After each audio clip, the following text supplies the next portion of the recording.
your mouth. Balls in your mouth. Balls in your mouth. Don't swim in the ocean. You'll get balls in your mouth. Balls in your mouth. Balls in your mouth. Don't swim in the ocean. You'll get balls in your mouth. Balls in your mouth. Balls in your mouth. Don't swim in the ocean. You'll get balls in your mouth. Balls in your mouth. Balls in your mouth. Swim in the ocean. You'll have balls in your mouth. Go ahead. Balls in your mouth. Balls in your mouth. Don't swim in the ocean. You'll get balls in your mouth.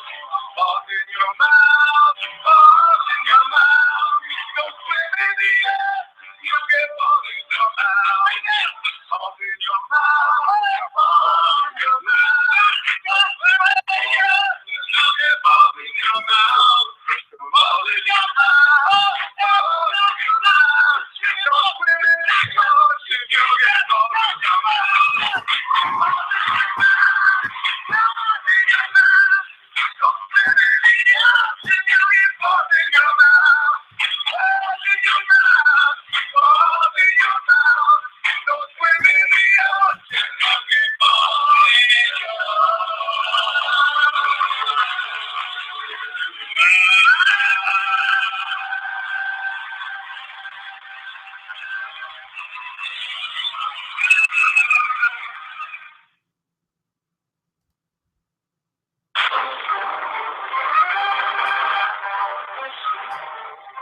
If mountaintops are closer to the sun, why is it always colder up there than it is down here in the city?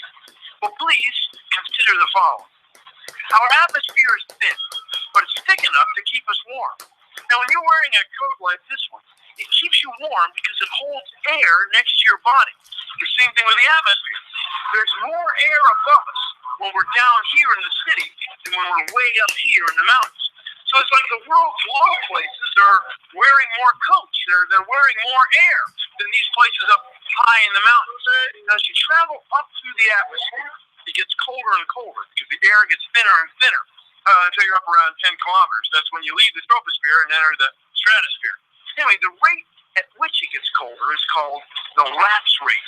It's about 5.5 degrees Celsius per kilometer.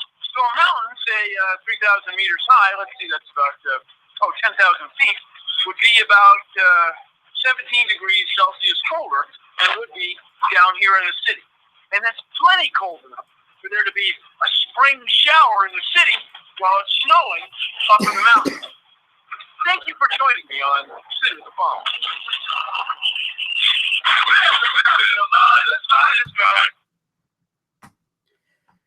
What's up?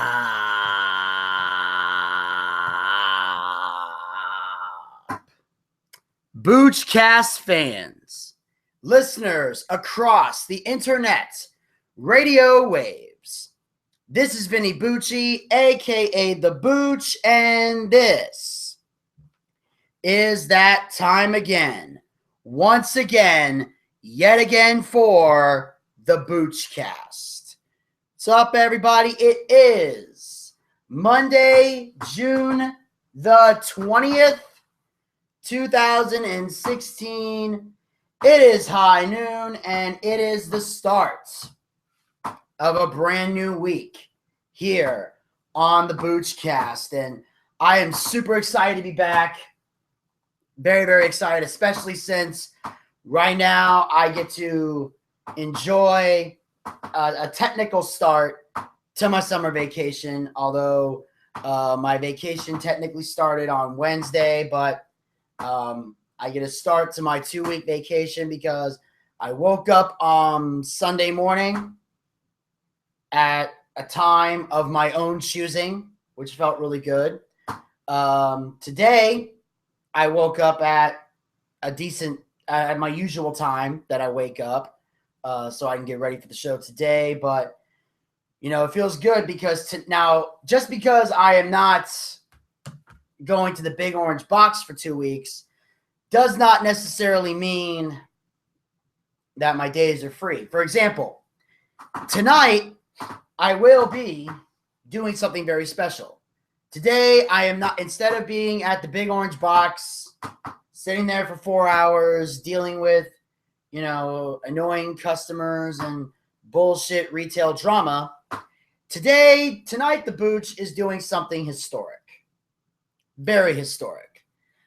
Tonight, at 8:30 p.m., I get to do something that in the world of Atlanta comedy is very epic. Tonight, I get to perform at the Star Bar. Now, for those of you who may not know, the Star Bar is obviously a bar in Atlanta, Georgia. It's located in Little Five Points. It's off 437 Moreland Avenue, Northeast, Atlanta, Georgia, 30307. And inside that bar is the most elite comedy open mic in the city. Almost every comic from Atlanta that has gone out and made it big has performed at the Star Bar. Nationally touring comics have headlined and performed at the Star Bar. And Rodney, who is who runs the open mic there, has recently started his own stand-up comedy record label and has helped 2 comedians produce albums. So this is definitely one of the biggest places on the planet to do stand-up in Atlanta. And for as long as I've been doing comedy, the Star Bar is one of the clubs I've never performed at before. Mostly because, I work on Monday nights. I was always working on Mondays. So I've never really had the luxury of going out there. Monday's usually a night that very rarely have I ever done stand-up comedy on a Monday night. It's been very rare. But a while back, while I was at the Relapse Theater, I finally got the chance to meet Rodney himself face to face. And we got to talk. He seemed really cool, gave me a number to call him. And this is a few weeks ago. And when I realized my vacation time was coming up, I knew to time it right and call him for that week. And I was able to. And getting a spot from Rodney is very hard. You got to call him at exactly 5 o'clock. If you call it like 5:02, you don't get a spot. Now, for me, he made an exception because I called him the second it turned 5 o'clock. I hit the call button, but the line was busy. And then when I explained to him that I had met him before and he gave me his number, he asked me if I ever done the Star Bar before. I said, no, I haven't. He put me on the list. So tonight, I get to join that elite that has performed at the Star Bar. I'm one of only a few actual legit Atlanta comics that has never performed at the Star Bar ever. And I've been doing stand-up for a long time. Never once had I been to the Star Bar.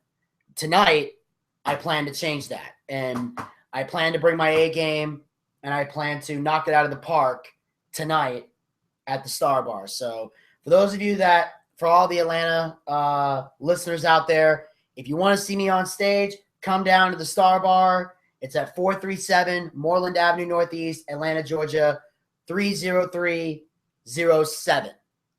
So you can come on down and check me out and see me in action. Also, I got a couple other things that are comedy related and Atlanta comedy related that I want to talk about here. What I've got.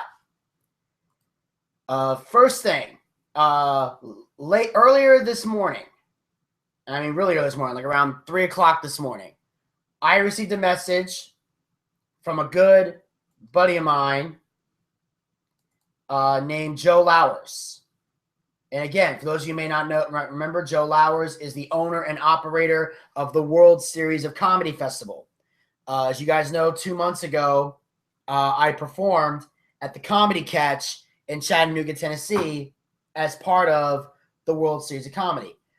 Sadly, I did not advance, but while I was there, I made valuable connections. I stayed the whole week.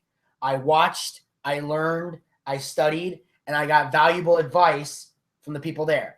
But not only that, I had fun, and I realized these guys are fun-loving people, and Joe is definitely a good person with a good heart, who has a lot of love for stand-up comedy and really wants to help people out. And he's a really cool guy.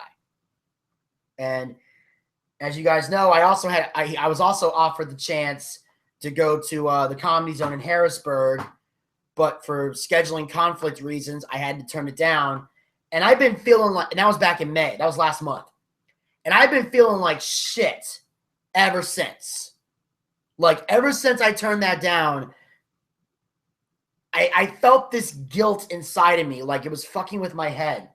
Like, did I make the right decision? Should I have canceled the other plan and made the drive up to Harrisburg? You know, just, and it haunted me for like weeks on end. And it had been fucking with my brain, and it had been something that had really bothered me. So when I got this opportunity, he said, you've been selected to go to McCurdy's in Sarasota, Florida, I immediately said yes. I'm going.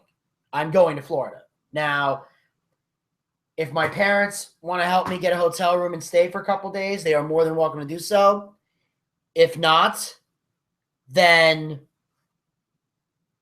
I'll be more than happy to sleep in my car or find another thing to do. I'm going to do whatever I got to do to make this happen, because I was given a third chance to go to the World Series of Comedy, and I can't turn it down this time. I know I can't. I'll make whatever arrangements I got to make. The only downside is that I have to go. Is that at some point this week, even though it's my vacation, I'm gonna have to go to the Home Depot and look at the schedule at some point. And if I can get Sunday off, I'm gonna try to. But if I can't get Sunday off, then I got to go inside, find somebody to cover for me for that Sunday, which they think is, let me see, Monday, Tuesday, Wednesday, Thursday, Friday, Saturday. I think it's June 10th, maybe. I'll have to double check. Or July 10th, maybe.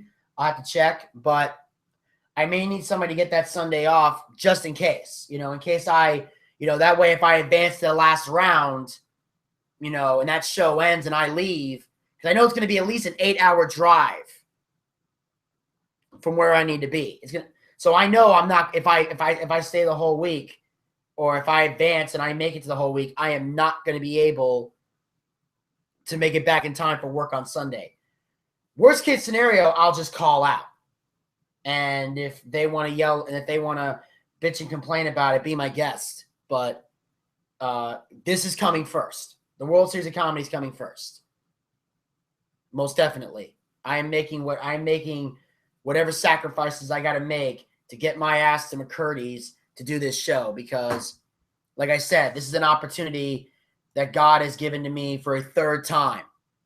I would be a fool to let it go now. And I'm excited. So on July 6th is the day that I'm first performing. And then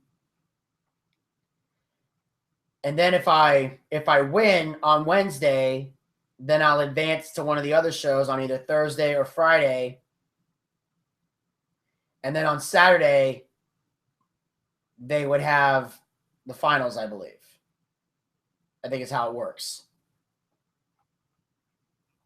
Basically on Saturday, like once they pick the top 3 from everything, then they move on. Then you move on and perform, and then if you win, you go to Vegas. And if you place in the top 3, you go to Vegas. And then after that, it's just like basically once the 3 comics are picked, all 3 of those comics are going to Vegas. You just end up performing for first, second, or third place. That's what I learned when I was there. And now the best part about it is now here's the thing. When I went to the Comedy Catch, I did pretty good. I had a decent set. Yeah, I made a few mistakes, but I did okay. But while I was there, I learned, like I said, I stayed, I studied, I learned a lot. So now the best part about it is I go into McCurdy's, I'm wiser now. I now know what I can and cannot do, what I should and should not do, how things operate, how they work. And I can go into McCurdy's and knock this out of the park. And I truly believe now I have a better possibility of advancing. So now, of course, I'm also going there to have fun and to interact with people, because I remember Joe once told me, if your only goal is to win, then you might as well not register at all, because that's not what this is really all about. But at the same time, you should want to win, which I do. And I want to advance because I want to go to Vegas and I want to compete. And, I want to be in that main event in Las Vegas, because the winning comic gets 50 weeks of work. But the best part about it is, if you can impress the club owners at the clubs you perform at, you could at least get work in that club. And if you place in the top 3, you get eventual work at that one club. So you can build a relationship. So this is a very big, big moment. And I'm glad that I get another chance to be a part of it. So for those of you guys out there, if you happen to live in Sarasota, Florida, on Wednesday, July the 6th, I will be performing at McCurdy's Comedy Theater in Sarasota, Florida. It's located at 1923 Ringling Boulevard, Sarasota, Florida, 34236. You can come check me out July 6th. And if I'm able to win on Wednesday, you'll see me again. And I love this. And I'm excited to go to McCurdy's. I'm excited to perform here. And I look forward to hopefully advancing my career and definitely, taking home the gold and, doing better with my career and getting one step closer to more success.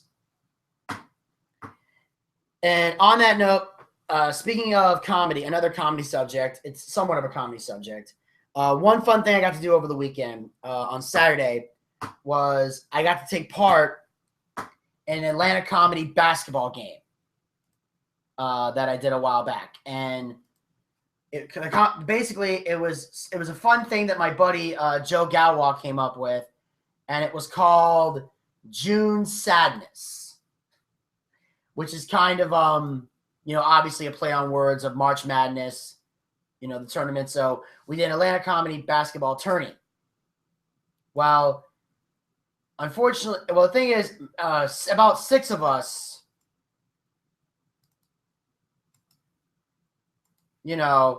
got there, and we all ended up playing quick games of basketball, and, we all kind of did a thing. We did like 3-on-3. We played half court because none of us were in shape to play full court. Joe and I were the 2 heavyset comics. We were pretty much guarding each other the whole time. And, I swatted the ball out of Joe's hand a couple times, which I thought was pretty cool. Like we had this funny moment where I swatted it out of his hand, just boom, as he's going for the shot. And then Joe's trying to be funny as he goes, Booch is a regular Matumbo over here. So later on in the game, he goes for the shot. I swatted again. I went, no, no, no. And he got so pissed because I was in his face. No, no, no. And even though I got a couple shots in, I will admit I realized it's like playing this game reminded me of why I didn't join the basketball team at school, and why when I was a kid, any dreams I had of being an NBA player, which I did at one point, I thought about playing in the NBA. Because when I was a kid, I loved basketball. The dream team, the old school dream team, Michael Jordan, Scottie Pippen, Dennis Rodman, Larry Bird, Magic Johnson, Patrick Ewing, Charles Barkley, Muggsy Bogues, Shaquille O'Neal. List goes on and on of guys.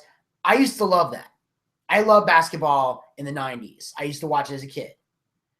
But then as I got older and all the good players started retiring and started leaving, it just stopped being fun for me. So I just got turned off and I stopped watching basketball. And then when I became a wrestler in high school, I started to hate basketball because it would piss me off that the basketball team got all the recognition and everybody would go out to see those games, when in reality, we worked harder and were in much better shape than any basketball player can dream of being. Like when you were a wrestler in high school, you were taught to hate the basketball team. In fact, if after practice, if the basketball team had a game and you went to see the game, you did bear crawls around the building for for the duration of the next practice. Like the coach would punish you if he saw you within 100 yards of the high school basketball team. I don't know if that was in New Jersey. So I don't know if they do that here in Georgia or not. But I don't think they did that at Northfield. Or if they even do it today. But that's how they did it when I was in school. So, but yeah, so I played, so this was my first time playing basketball in over a decade. And, it was it was a fun game. We were all just kind of, having fun, trash talking, just being fun guys, just being bros. And, I did pretty good. And overall, we had a great time. And I was glad that I got to play basketball, or I was glad I got to hang out with the other Atlanta comics because, they've had things going on in the past. They've had football games, but they stopped doing that because people got hurt. Because let's face it, if we're going to play football, we're going to play tackle. Touch football is for pussies. I've always believed that. I'm sorry. I'm sorry if that hurts anybody's feelings out there, but if you play touch football, you're a pussy. I don't believe in that. Touch football is not a game that anybody should play. If I had a son and he played touch football and it's not in gym class at school, I would ground him. That's how much I hate touch football. And now, like I said, the exception is if he played it in gym class in school.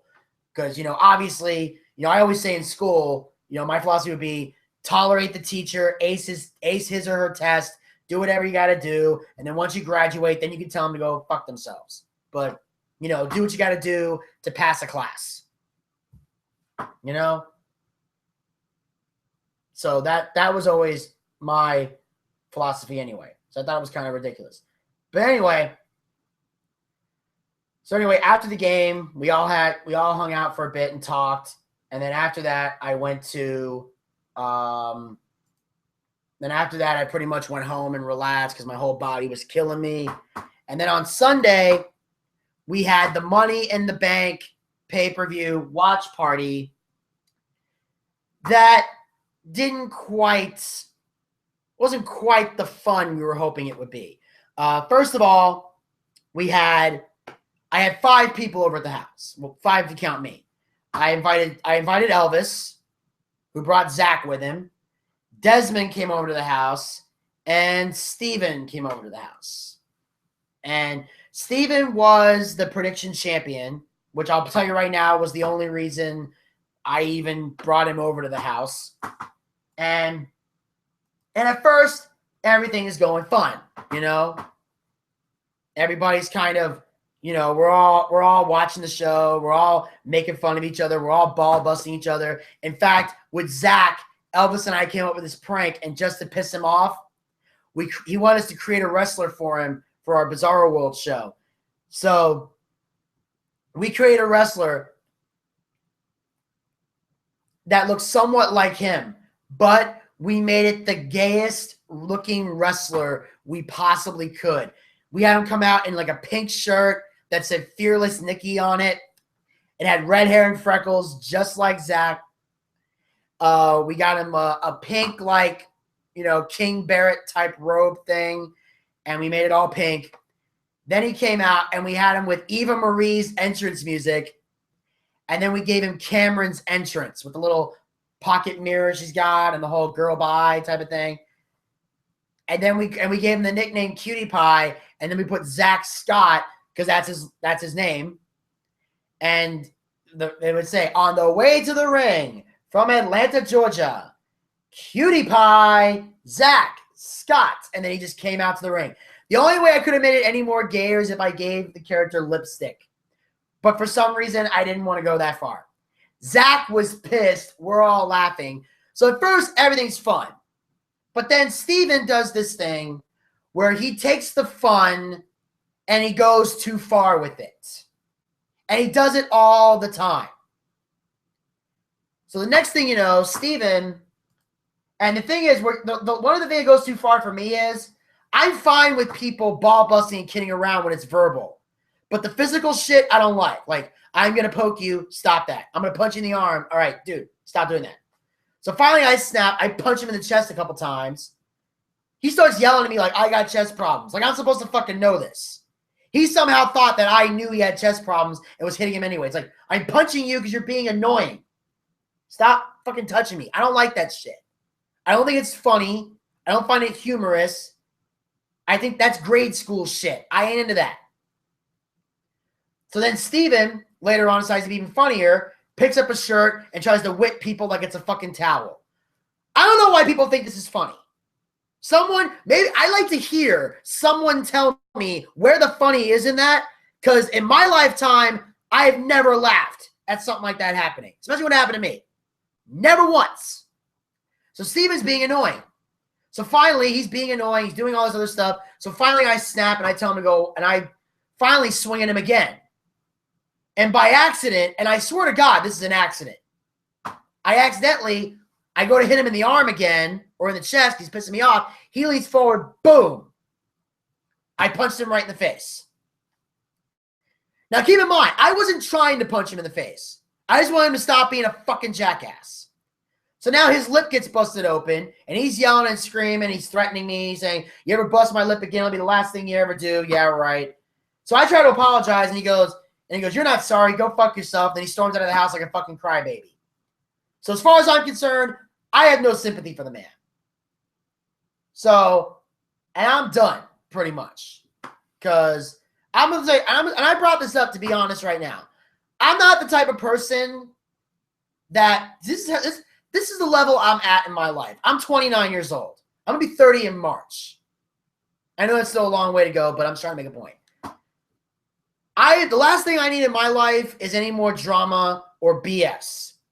You know, when you're younger, you want to have as many friends as you can. You know, you want to make friends with a lot of people. I'm at a stage in my life where my circle of friends, I'm fine with some of the friends I got. My philosophy is this.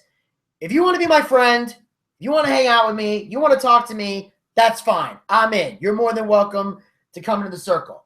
But if at any point you decide you want to leave the circle, at any point you decide, Vinny, you can go fuck yourself, I'm done with you, don't expect me to chase after you. Don't expect me to beg you to stay. I don't need drama. If anybody, my philosophy is, you don't want to be my friend, there's the door. There's the door. You can walk out the door. I'm not going to chase after you. This is not a romantic comedy. This is not the movies. If someone, anyone, whether it's a friend, a relationship, or anything, if someone does not want to be in my life anymore, then you can get the F out, as the WWE used to say in 2002. You can go. You are more than welcome to go. Especially if you're being an abominable prick all night and then get mad at me when I finally tell you enough is enough. And like I said before, Steven's always been an abominable prick, and I'll be honest. The only reason I even invited him to this party was because he won the prediction championship. That was the only reason. I'm sorry if that makes me sound like an asshole, but he pissed me off one too many times. So he wants to be a baby and storm out saying, getting all mad at me when I'm just playing around. No one thinks you're funny. Get the fuck out. So I was done at that point. I have no sympathy. I don't give a shit. You know, it's one thing to joke around with people. It's one thing to be funny and roast people. But there's a lot. Eventually, at some point, you got to know when to stop, when the joke needs to stop. And what really bothers me is when people don't know when the joke is over. That bothers me. Okay? Like we know with Steven, there was certain things we can and can't joke about. And if we cross the line, he tells us, we apologize, and we stop. He doesn't fucking stop. So I have no sympathy. I had no patience. I was done with it. So, unfortunately, that was the downside to the watch party, but I just had to get that off my chest because it was, it was pissing me off at the time, but now that I've spoken on it, I can move on from it. But like I said, I don't need any more BS. I don't want any drama or BS in my life. And people who are going to bring drama and BS into my life, can fucking walk, can go. I don't need it. I don't need the drama. I don't want the drama. And like I said, I'm not afraid to be alone. Some people are, I'm not. I'm not saying, don't get me wrong. I like the fact that people want to be my friend or want to hang out with me. I welcome you. I'm all for it. But if you decide you want to leave the circle of friends, don't expect me to chase after you. Because if you think I'm going to chase after you and go, no, please don't go, you're going to be disappointed. You storm out of my house, I lock the door. That's what I do. I lock the door and I go to bed. Why? Because I have too much going on in my life right now. I got a comedy career I'm trying to elevate. I got a podcast show. I have a day job. I have a lot going on in my life. I don't have time for unnecessary bullshit and drama from other people. I really don't. So, but anyway, I will give some good news about the party is that you are currently talking to the new prediction champion. That's right. 6 matches on the card. Vinny Bucci. 6 points, baby.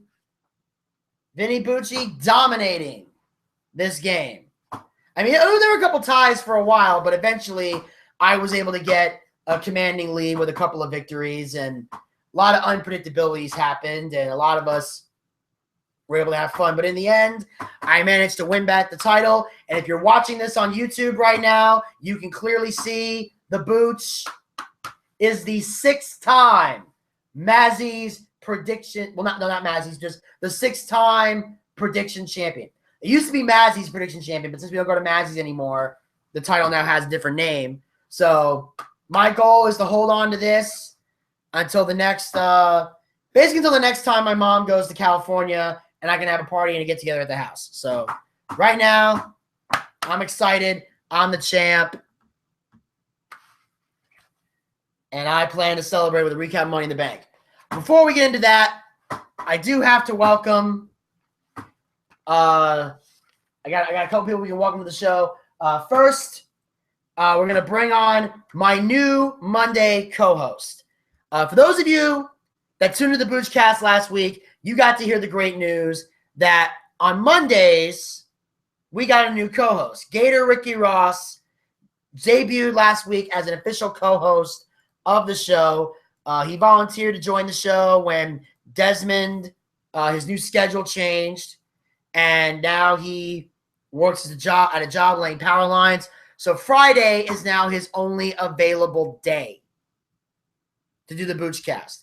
Even though right now there's issues with Skype, which may affect that, because that's why this past Friday, Desmond wasn't on the show. We had some Blog Talk Radio issues with Skype, and I sent an email. I'm waiting to hear back from Blog Talk to find out what I can do to work around this, if they're doing anything to fix it, because Skype is really the only way Desmond can call in. Otherwise, he has to drive somewhere, sit in his car, and call in on his phone. Because you don't get good cell phone reception at his house. So that's why Desmond wasn't on the show Friday and why we kind of ran the show ourselves. But it's okay. I had plenty of content to fill up the show. So once Desmond made a decision, Gator approached me and said, Booch, I'd like to be a Monday co-host and join the show. I gave him a shot last week. He did a hell of a job, and we'll see how well of a job he does today. Ladies and gentlemen, he is a manager and commentator for Southside Pro Wrestling. A new major addition to the show. I'm excited to have him on. Ladies and gentlemen, please welcome to the Boochcast, Gator Ricky Ross. Hey, it's Gator Ricky Ross, the new Wild Wild champion. I was crowned that this weekend. I'll explain what that is here in a second. But yes, you were talking to the new Wild Wild champion. Wow, that's awesome. Okay, for those who may not know, what is the Wild Wild Championship? Okay, the Wild Wild Championship is a little belt that a couple of us guys created when we ride on the road together and we go to shows. It's basically It's just a little. It's almost like a hardcore title. It's just something we do, we screw around with when we got time, and we can have a little bit of fun. So you're talking to the new Wild Wild champion right here, Gator Ricky Ross. Awesome. All right. Congratulations, Gator. Not really a congratulations. It's more like a hell. Well, that's great. That means, ladies and gentlemen, you are talking to not one but two champions here on the Boochcast right now. This is historic. I think it's the most champions I think we've ever had on this show. Oh, most definitely. Definitely at one time. Although we did have Buff Bagwell on at one point, but I don't think he had a belt around his waist at the time, so I don't know if that counts. Well, he wasn't the damn Wild Wild champion, okay? No, he wasn't. And by the way, I'm 5-time Wild Wild champion. Awesome. So what I did was we were on the road. See, we're just idiots. We basically, it's almost like a hardcore title. It's got a 24/7 rule on it. We've had, some guys will attack, you get what I'm saying, attack somebody in the locker room or get them in the. I hit a guy with the squeegee at a Wawa in Tennessee. We were at this weekend up in Chattanooga, and I hit him with a squeegee up there, and won the Wawa championship. Awesome. So, that sounds awesome. Squeegees are your best friend. Definitely sounds like a good friend to me. But yeah, we decided we were going to change the rule to make it where you can only win it in the parking lot of a Wawa. But that rule kind of seemed like that would suck. So we didn't do it. All right. Well, I don't know. Maybe it's an idea you guys can consider for a later date. It's just something fun we do when we're traveling. It's not even a championship that's actually recognized in any company. It's just us being stupid and trying to have a good time. Oh yeah. Well, that's what the prediction title is. That's just us being stupid and having a good time. We came up with it, just as a way to get people to, enjoy the show, make it really fun, and see how well we are at predicting wrestling pay-per-views. And I'm on my sixth title reign right now, so I've proven that thus proving that, I am very good at predictions. I'm, and then I like I said, I've won it more times than anybody else in the group. All right. Well, the Wild Wild Championship is actually a legitimate belt we had made. It was actually, we took somebody's, we had a replica of a World Heavyweight Championship, and we took the plate off of it and put just a regular plate up there and stuck a sticker of the Wawa logo on the top of it, and it says Wawa Champion on it. That's awesome. I like that. Yeah, with this belt, basically Elvis, he went to this old thrift store, and he found this belt, and he bought it for like a couple bucks. It was real cheap, and then he took it home and he painted, because it was all kind of dull and banged up. He actually went and got paint and painted it to make it look brand new. And he brought it when he brought it to Mazzy's for the first time, which was on WrestleMania 31, it looked authentic and brand new, and like Elvis did a hell of a job. He put a lot of work into this just to kind of restore it and make it look cool. So it still says WWE World Heavyweight Wrestling Champion on it, but we meant to put a Mazzy's logo on it at some point, but we just never got around to it. Well, and by the way, why have you not made me in Bizarro World yet? Good question. I will definitely have that. I am putting that on my to-do list.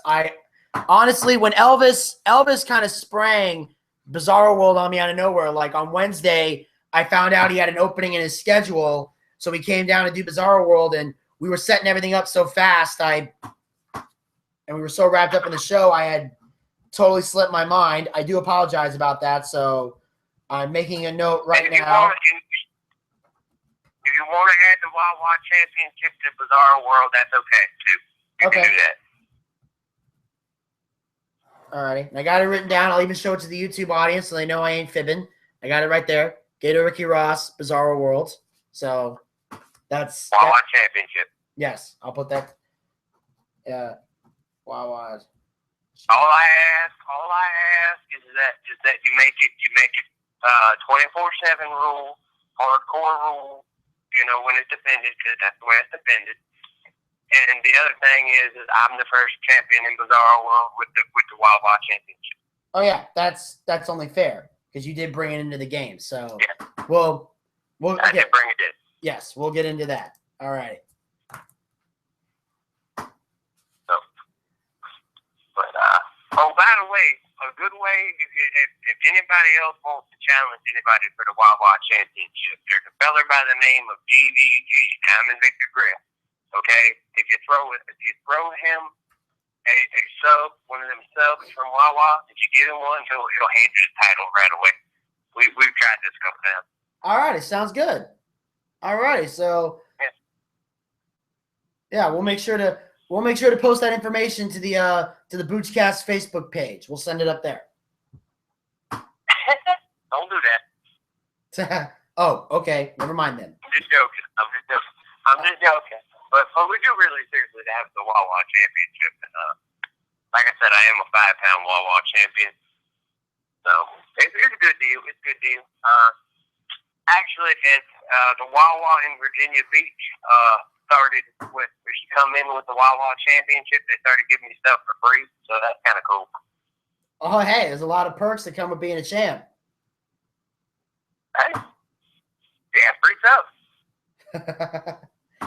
That's why a lot of people work hard to get the belt. You get the belt, you get the perks. Well, I know. That's why I've been hitting people with it. People have been trying to take my belt from 5-pound Wawa champion. Ain't nobody take the Wawa championship from. Yeah, I just get full of bragging rights. Exactly. That's really all I want. I just want the bragging rights. Yeah. Well, I got a question to ask you because we discussed it last week on one. You might as well go ahead and talk about it now. Did you check in? Did you watch Chikara? Did you like Chikara? Yes, I checked into Chikara. And one episode I watched one episode so far, and it was called A New Start, and it was from January 25th, 2015, and apparently this was in Philadelphia, Pennsylvania. Which is kind of interesting because I thought that's where they're based out of, actually. Oh, they are. Okay. Yeah, they're based out of Philly. Oh, for some reason I thought Chikara was in Japan. I don't know why. That kind of threw me. No. They're actually an American company and it's kind of funny. They've got a Japanese logo. There are a lot of English guys there, and then, American guys, and then they got, their actual style is lucha libre, basically. Yeah. I saw one thing I did notice, and there's a lot of things I like. One thing I will criticize about is I felt the opening took way too long.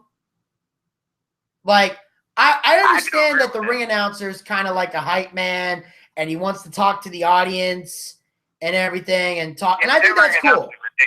Yeah. And here's the thing. I understand that, you want to interact with the crowd. I've seen it happen at indie wrestling shows before. I think it's fun. But if you're going to televise a show, I don't need to see this. Just let that be for the fans in attendance. Get to the action when I turn on my TV or the internet or a DVD or whatever I'm watching. I don't need to see it. I like that it's there, but I don't need to see that. And it wasn't that funny. Well, I agree with that. And we went over this. I was a ring announcer for some time. So, I did the same sort of stuff. But when we would edit stuff for the internet, You never really, I mean, you would see me ring announce in actual matches, but you wouldn't see me, hyping the crowd because that's not what you want to see. So I understand that. I think Gavin Loudspeaker, which is the name of their ring announcer, I think he gets a little over the top at times. I mean, when you're saying a guy's name, you got to drop to your knees like you're getting ready to do something else because you get what I'm hitting at.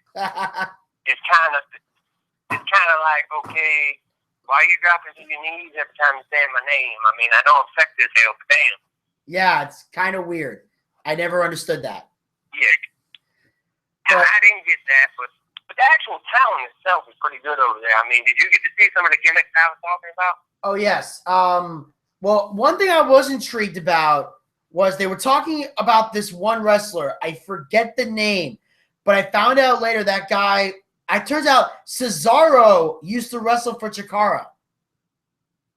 Yes, he did. He used to be Claudio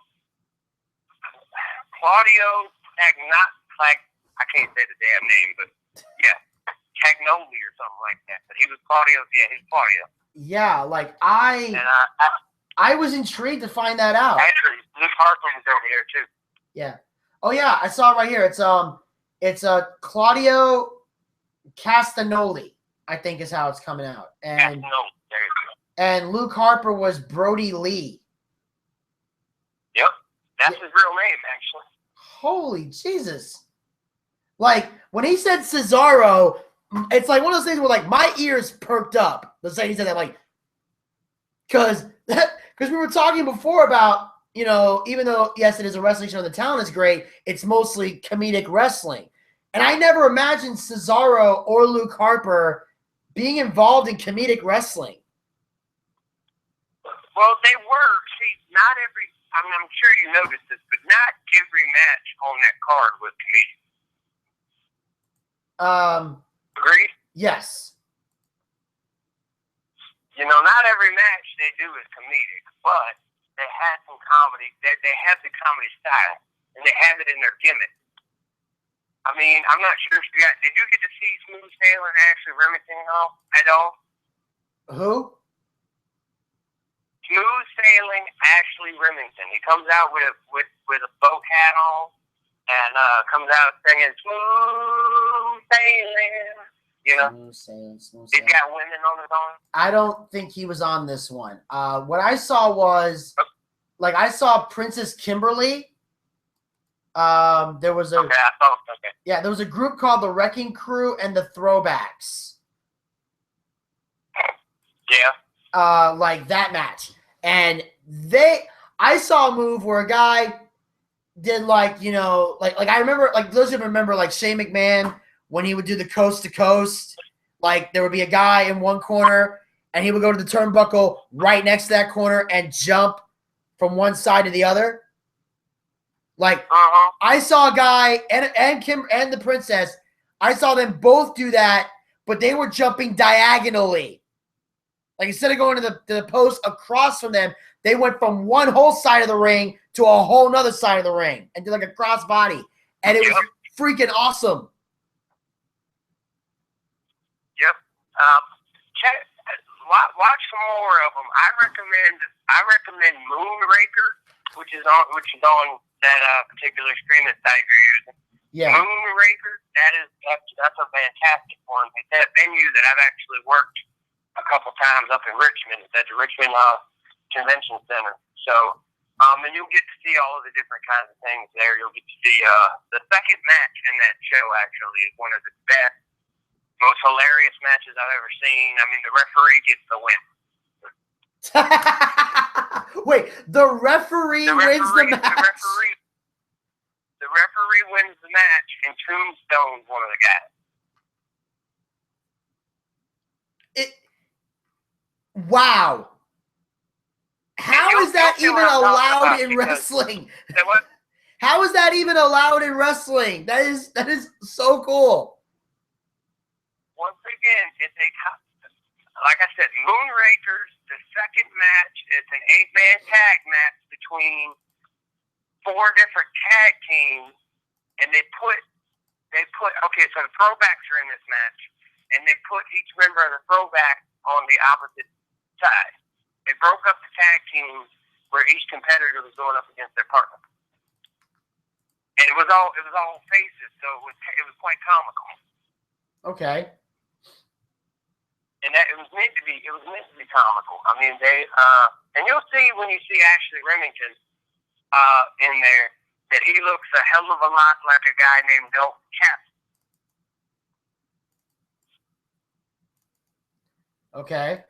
If you get where I'm going with that, Dalton Castle is actually Ashley Remington. Oh, Dalton Castle. Yeah, I heard. Oh, yeah, I saw him in Ring of Honor. That guy's awesome. Yes, but he goes in this company. He's a face. In Shikara, this is before he went to Ring of Honor. In Shikara, he's a face named Ashley Remington, and when he defeats, he's a good guy, and when he defeats an opponent, he gives him a fruit basket. Really? Yeah. Now that is cool. Check out Moonraker. Yeah, Moonraker, man. Moonraker, the second match is one of the best ones. I mean, the referee gets knocked out, and you hear one of the guys say, "Hey, look, we can cheat now." And you got all these good guys pulling on each other's masks and gouging eyes, which they hadn't done. You get an impromptu Royal Rumble breaking out in the ring. An impromptu Royal Rumble breaks out. You got these different tag teams throwing each other out of the ring. And finally, one of the fans yelled after the ref gets back and he said, "What's going on with you?" One of the fans said, "He's going to WrestleMania." So it's quite comical. I mean, you get impromptu shit that just breaks out in the middle of this match, and that match, it's what made me fall in love with the Chikara style of wrestling. I mean, and even the guy that owns Chikara, his name is Mike Quackenbush, Lightning Mike Quackenbush. He was a wrestler all over he wrestled all over the world. Yeah, when I heard them mention that guy, I heard him mention his name, Mike Quackenbush, and I know I've heard that name somewhere. It sounds familiar, but I can't remember where I've seen him. AAA. You know AAA? Yeah, Mexico? I think so. Mike. Yeah, that's where he's known. That's where he's best known. He's known for the lucha style. Little short white dude. Yeah. Okay, Mike Quackenbush says here, he is the host of the Trending Show. He's the host of the Trending Show and co-host of the Grizzly Bear Egg Cafe with his longtime friend, Fox News host Clayton Morris. Am I sure I got the right guy? Oh yeah, here he is. He's the founder of both the Wrestle Factory and Chikara. He's a former NWA World Junior Heavyweight Champion, one half of the Chikara Campeones de Parias with Jigsaw, known as the patriarch of the Chikara family for his work on the independent wrestling circuit. Did he work for NXT? Did what? Oh, that's right. He was a guest trainer at... Wait, what does it say? It says, on February 8, 2016, he began work for WWE as a guest trainer and coach at the Performance Center. His role expanded to include production consultation for WWE's developmental brand NXT. That's where I've heard his name. Yep, he did. He did a little bit. I forgot about that. He did a little bit for NXT. But that's how Cesaro got into wrestling.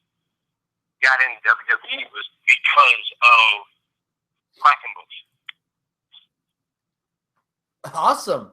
Hey man, everybody. Wow, this is great, folks. This blew my fucking mind. Because I'm telling you, and Quackenbush is a big supporter of the comedy style of wrestling. And I think Chikara, I'm not sure from what you saw, maybe if you look into it a little bit more, maybe you'll agree with me on this, but I think Chikara and the talent they have at Chikara has the ability to be on TV nationally like a Ring of Honor. Yeah. I think they would be a great national television show. Yeah, absolutely. I think they definitely have some potential there. Most definitely to stand up there. I mean, yeah. And it's a different, like I said, it's a different form. It's a different form of wrestling. I mean, a lot of people, I think it'll turn a lot of people that are, not quite big wrestling fans. They just enjoy it. I mean, they enjoy to see it. But I think it'll turn them on to the more fun side of wrestling. You know what I'm saying? Yeah, absolutely. Wrestling is not having serious. You know, there's certain. I mean, this is the thing. There, you know, if done correctly, comedy wrestling can work. There's a time. It was like I was saying before with the whole debacle between me and Steven. There's a time to be funny. There's a time to be serious. And if you know when to implement it, it works to your advantage. Exactly. And even with their gimmicks, I mean, I'm not sure. Did you get to see Mr. Asher Hydon? I don't think so. But the one group that I don't think I saw him, but the one group that stood out to me the most was, and I need to know more about this. There's a group called the Colony, and they're dressed like ants. Worker ant, silver ant, fire ant. And apparently on the BDK side, there was a guy called Soldier Ant. There was a moment in the match where Soldier Ant and Fire Ant were face to face, and Soldier Ant like hesitated or something. What is this Colony group? I like it. Don't get me wrong. I am not bashing this at all. I think this is funny. I think this is unique. I think it's original. But I have no idea who the hell they are. Well, here's what they are. Okay, there's a bunch of them. There's missile assault ant, fire ant, worker ant, silver ant, green ant. There was what was the name of that ant? There was marker ant. He came out marching. There's a ton of different ants. Every time I turn around, they bring another one in. So that's the thing. They keep adding to this group. They were, when they first got started, they were the trio, basically like the trios champions over there. I mean, there's a big, you can see the influence of the lucha style over there because they do this thing every year. It's a 3-night event called King of Trios. So the Colony, which at that time was Worker Ant, Fire Ant, and Silver Ant, they went over and they actually won that King of Trios a couple times. And that's how they got known. And then they started adding in a bunch of other ants, and some of the ants went bad, some of the ants went good. So it really mixed things up because you had some of these ants that just were, good ants, some were bad ants. I mean, they even had soldier ants. They cannot camouflage. Okay. So there's a ton of different ants. It just, sometimes they turn on the Colony and they want to be lone wolves, and sometimes they find their way back. But it makes for an interesting dynamic. Oh, it does. It definitely does. I'm not denying that at all. I just was very intrigued by this gimmick, and I like it. Like, I liked it. I thought that was very, very new, very different, and I found it entertaining. I mean, and well, they've got these different gimmicks that are new and innovative. I mean, like I said with Ashley Remington, how many guys do you know after they win a match give a guy a fruit bat? None. And that's something I would expect Bo Dallas to do. Yeah, but this guy, it makes sense when Ashley did it. Oh, yeah. It would make sense if Bo did it. I mean, even though everybody knows Bo did. Bo is Bucci.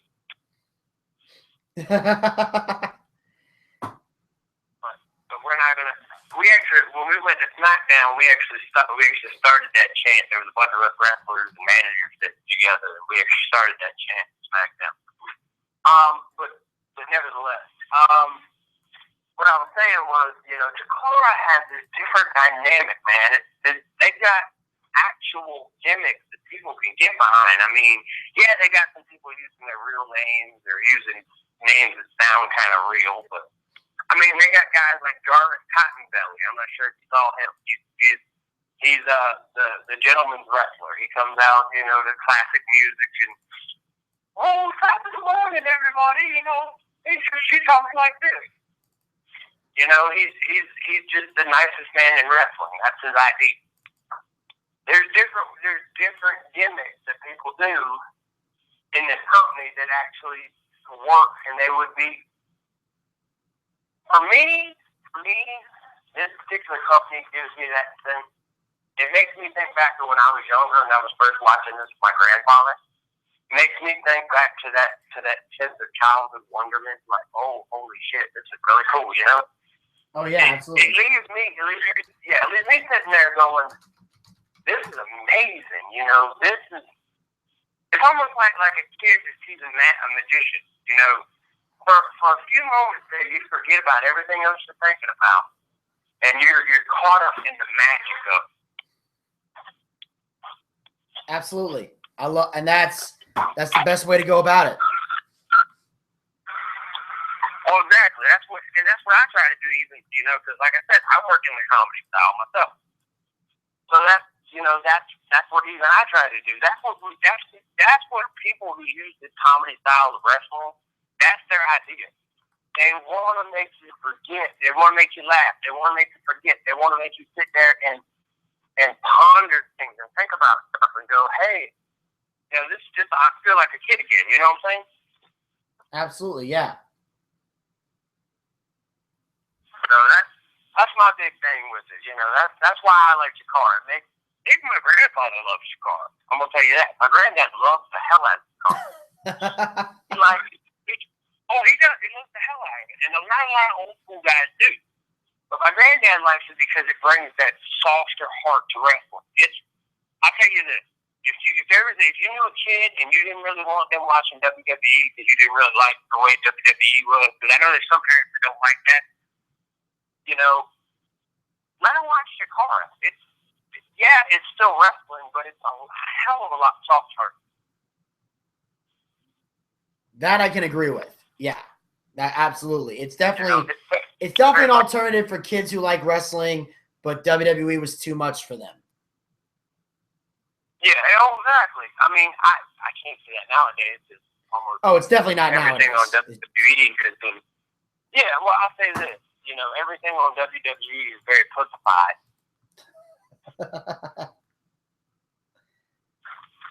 I mean, holy shit. It is. It's very pussified. I'm not arguing with you. You know, but that being said, like I said, Chikara has got gimmicks, and not all the gimmicks kids are going to understand the comedy in it. You know, some of the gimmicks are not going to, like Mr. Asher by Jean, they're not going to get the, I mean, it might. An older, maybe a kid, a teenager or a younger 18, 8-year-old, 9-year-old, 10-year-old, he'll get it. But, you know, you got guys like the Block Party. That's Mr. Asher by Jean's group. You got guys like Sidney Fossabelli's Wrecking Crew. You got, and even them with their, you know, bringing them in as bad guys here. That's like, holy shit, you know? Yeah, absolutely. They make the bad guy idea actually kind of cool. Very old school in the way they do it. Okay, that sounds. Oh yeah, absolutely. It sounds good. Yeah. So, was there any other gimmicks that you liked that you think kind of cool, or did you not really get it that far into it yet? Well, the thing is, the site that I was on, it was divided into 2 parts. I got up to part 1, and then part 2, there was like an error issue, so I didn't see the whole show. I only saw like the first half, but one thing that really stood out, let me see. I think I have to go with they were doing this this guy Ophidian. I thought he was pretty cool. Mm-hmm. I thought he was good in the ring. And they said about he defeated Noken to earn 3 points toward the Grand Championship. And I'm like, what's this point system they got here? Okay, all right. I can explain that pretty easy too. Okay. In order to get into contention for the champion, for any championship, you have to earn 3 points. Now you earn points. Now this can be a little confusing, but it makes sense in my mind. You earn points by defeating an opponent by pinfall or submission. But if you were, let's say you got 2 points already, you're about to earn your 3rd point. If you're defeated by pinfall or submission, you go back to 0. Wow. even as a tag team also. You can pick up. Let's say you're in a four, you remember last night on Money in the Bank, they had the 4-way tag match? Yes. Okay, let's say you're in a 4-way tag match like that, but it's an elimination style, which means, once somebody's pinned, that team's out. It's not over to all the teams that's been eliminated. You know what I'm saying? Yeah. Let's say you pin one team, or you're in an elimination match like that. Oh, let's say you pin one team. There you go. You just earned a point. Okay? Let's say you pin another team. There you go. You just earned another point. Let's say you pin a third team. There you go. You pinned all 3 teams. There's your 3 points. You can already go for the tag title. Or the brand championship or anything else. The Young Lions stuff type, whatever. Damn. So you can earn those 3 points very quickly if you take the opportunity. Okay. That's definitely a good way to keep storylines interesting. Say what? I said it's definitely a good way to keep storylines interesting. Oh, it's very interesting. But like I said, if you get pinned, bye-bye goes points. So let's say I already got 2 points. Let's say you and I are wrestling, I already got 2 points. You just pinned me. I'm back down to 0. There you go. You got a point. Added to whatever you had. Let's say you already had 2 points. I got 2 points. You pinned me. Now there's your 3rd point. I'm back to 0. Now I'm going to start from the bottom again. Damn, that sucks.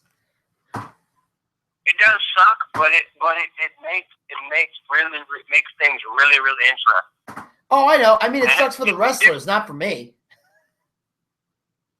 No, I think it makes it very interesting for the fans too, as well, because it, you got to think about it like this, okay? All right, 2 guys in wrestling, points are on the line, and I think as a fan, it's creative. It adds something new to it that we've never seen before. I can agree with that. I think it's very, very creative. And they have, like I said, they do a lot of tournaments also in Dakar. I mean, they've had King of Trios is their biggest show of the year. It's a 3-night event. And on that site that you're on, because the only reason I know is because I'm on that site too. But on that site, their King of Trios 2014, all 3 nights of that show all 3 shows from King of Trios, all 3 nights are up there. So, you'll get to see those different trios, and you'll get to see the different things that go on. I mean, like I said, there's a lot of comedy. There's a lot of comedy in it. There's also some real serious stuff, but it's like I said, it's a lot of lighthearted. And it's not just trios matches when they do the King of Trios either. They also have their Tornamenta del, not Tornamenta del. It's the how do you say it? It's the Rey de Felicidade, which it's the King of the High Flyers tournament they have every year, and that's when you see the really, really great young luchadors like Shenron and guys like that. Some of the Ants, I think Soldier Ant was in that one too. So you see a lot of these young high flyers too. So they keep it interesting. I like it. I mean, the key thing is to keep it interesting, and they definitely do. So I got the Moonraker thing written down right here, so I'm definitely gonna check that out, and hopefully next Monday we'll talk about it. Yeah, if you can check that show out and let me know about it, and maybe next Monday we'll do. I don't know whether or not a recap, but we'll talk about Moonraker. All right. What do you think? Sounds good. That cool? There you go. Moonraker Monday, everybody. Moonraker Monday. I may even call that the title of the show. There you go. Moonraker Monday. We'll be down for that. And ladies and gentlemen, of course, as exciting as Chikara is, and as much as I'm looking forward to watching it, learning more about it, and I'm I'm always excited to see anything new in the world of wrestling. Last night, as I mentioned before, we had the big pay-per-view, the WWE Money in the Bank pay-per-view, which Wasn't people really all that big, but okay. okay. This was definitely one of the most interesting Money in the Banks because they were kind of building it as if it was a second WrestleMania or something with the match card that they had, and well, there were parts that definitely did, and we open up the show because as you guys know here on the Boochcast, we don't discuss the pre-shows. I believe if a match isn't good enough to be on the main card, it ain't worth talking about. So we start off with, we got the WWE Tag Team Championships, which was what we just talked about before, the Fatal 4-Way, where the New Day defended the titles against Gallows and Anderson, Enzo and Cass, and the Vaudevillains. Now, of course, what I loved about this match was not only did we see a great match that we're going to talk about in just a minute, but what we also saw was two tag teams that are known for cutting fantastic promos getting a fair opportunity to speak. So first, the first team to come out is Enzo Amore and Colin Cassidy. And here is what they have to say about this opportunity they have at Money in the Bank. My name is Enzo Amore, and I am a certified chief and a bona fide son, and you can't be that.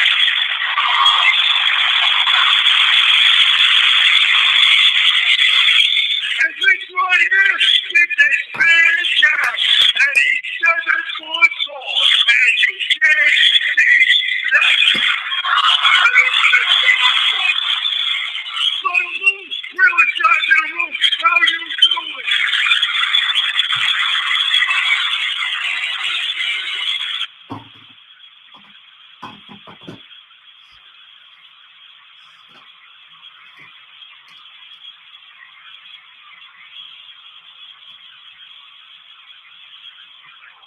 Born a rambling man, and I was born a giggling man.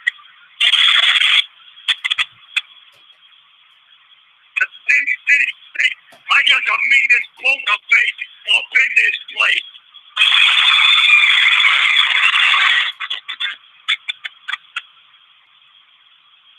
What if you were hooked on a kid?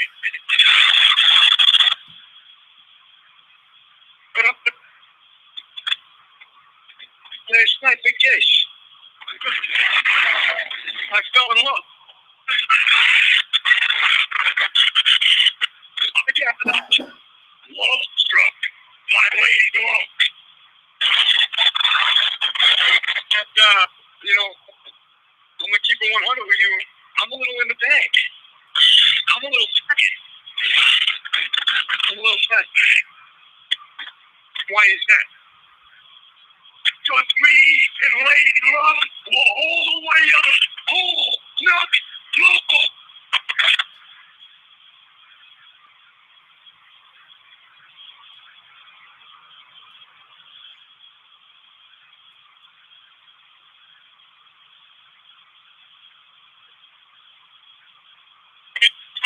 To Vinny up. It doesn't matter if it's the New Day, the Vaudevillains, or Gallows and Anderson.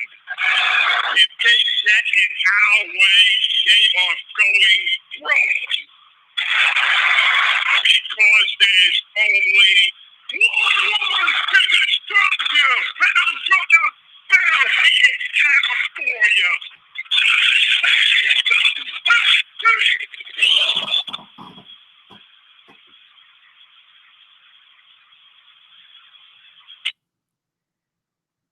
Okay, is it just me, or was I the only one that got the feeling that when Enzo said that he was in love that it was going to have something to do with Francesca?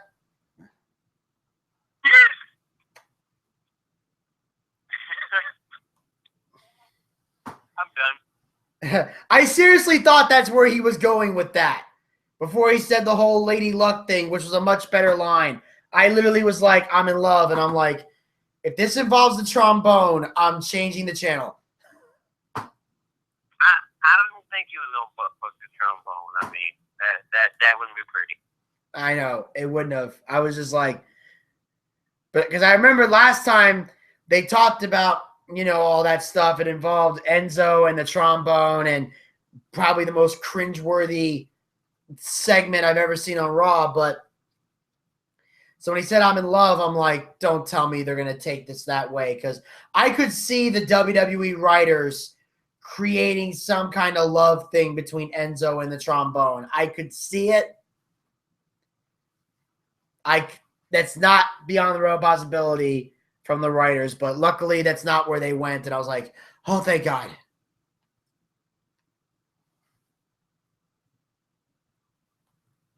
I just found a picture on Facebook.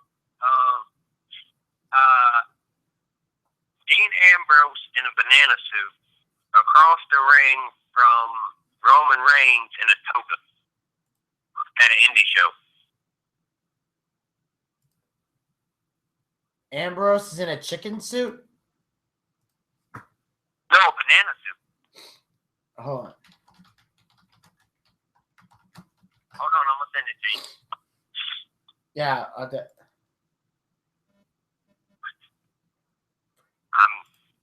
speechless. I'm trying to find. Whoa. Okay. All right, Gators. Did you find it? I haven't received it yet. Hold on, I'm gonna send it in a second. All right. Well, while Gator sends that, one thing I will say is that I'm glad they didn't go that crazy route. Then, of course, after Enzo and Cass come out, of course, eventually the Vaudevillains come out. Then Gallows and Anderson make their way to the ring. And then out comes the New Day. And they also get some mic time, which is great. I love the fact that they didn't pick and choose between the two teams which one they were going to give mic time to. Because traditionally, when the New Day comes out, great. Huh? I was just saying, see, that was great that they gave both of them mic time, because I do agree that both of these guys are great. Well, both of these teams are great on mic, but I don't agree with the outcome of this. I mean, it's damn near been a year now. Come on now. Oh, I know. We're about to definitely get into that, but before we get into that, the New Day comes out, and this is what they have to say in their response to Enzo and Cass, as well as their thoughts on this tag title match. A lot of you people, yeah, I said you people, are talking that booty chatter about becoming the new WWE World Tag Team Champion.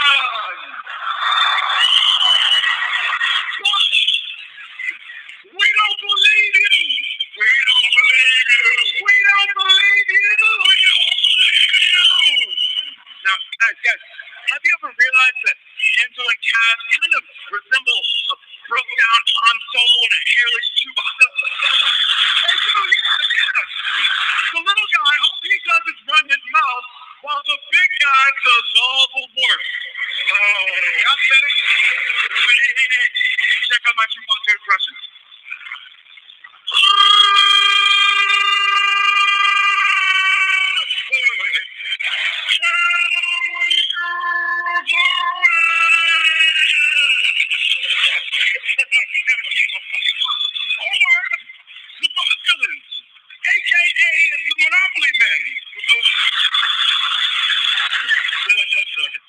We don't know whether to fight you or to collect $200 when we can't go.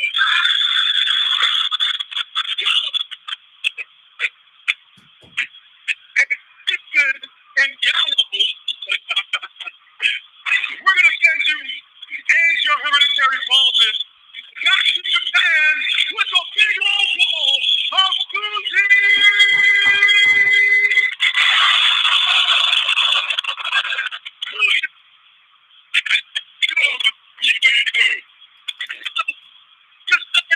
Tonight, we are going to show you why we are the elite team. This is street, is it?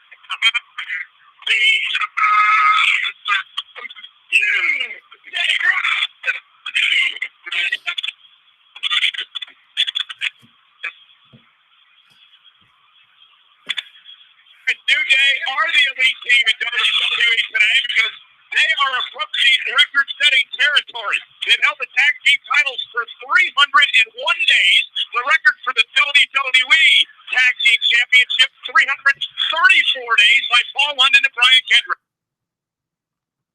That's right.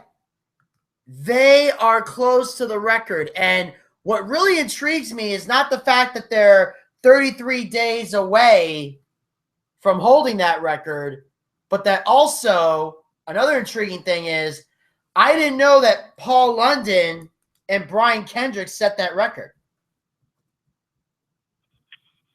I didn't either, but I still think it's ridiculous it had it for this long. I mean, you've got other teams that have the ability and could benefit from it. I think the New Day, they're already benefiting from it. They're not really doing anything else. They're not getting any more popular just because you have the tag team titles on them. I mean, if you want to get them even more popular, it doesn't matter whether they have them or not. Just keep giving them mic time. I mean, come on. These guys are great talkers. Give it to somebody that needs the push, that needs the popularity boost.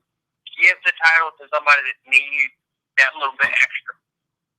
Oh, absolutely. Like, I'm sorry. I felt this should have been Enzo and Cass's night. I do not understand for the life of me why they're not tag team champions. I thought it was a travesty that they never held the NXT tag team titles. I don't understand for the life of me why they're not the champs. They are the most over team. They're the only team I see getting louder reactions than the New Day. Exactly. But by the way, did you get a picture I just sent you? Did I what?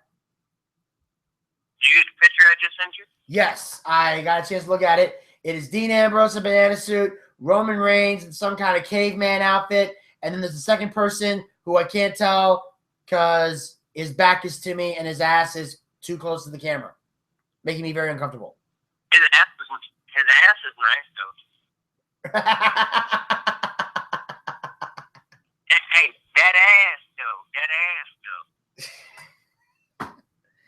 Well, I'm trying to figure out where, and this is at a WWE show? No. This was at an indie show that I just randomly found on the damn internet because I have no freaking life. This is what happens when you have no girlfriend. I gotta get me a girlfriend. Me too. But damn, but I'm looking at it, folks, and there it is. Dean Ambrose in a banana suit, Roman Reigns in a caveman outfit. This is definitely something interesting. Yeah, I mean, just the fact that Dean had that freaking banana suit on was funny as hell to me because, I mean, damn, come on, he got a banana suit on, man. Oh, yeah. He looks like, and he wears it well. He looks like he could have been a rosebud. Which, by the way, I got the opportunity to be a rosebud at a show coming up. In South Carolina, they called me the other day and asked me if I would put on the bunny suit. Really? I'm not gonna do it though. Why? How much they paying you? Nah, not enough to drive to South Carolina and put on a damn bunny suit. That's a good point. So,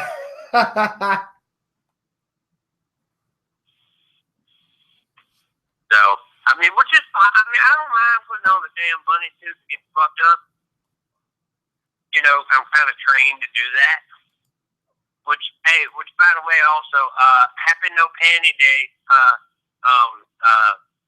Mr. Bucci, Happy No Panty Day.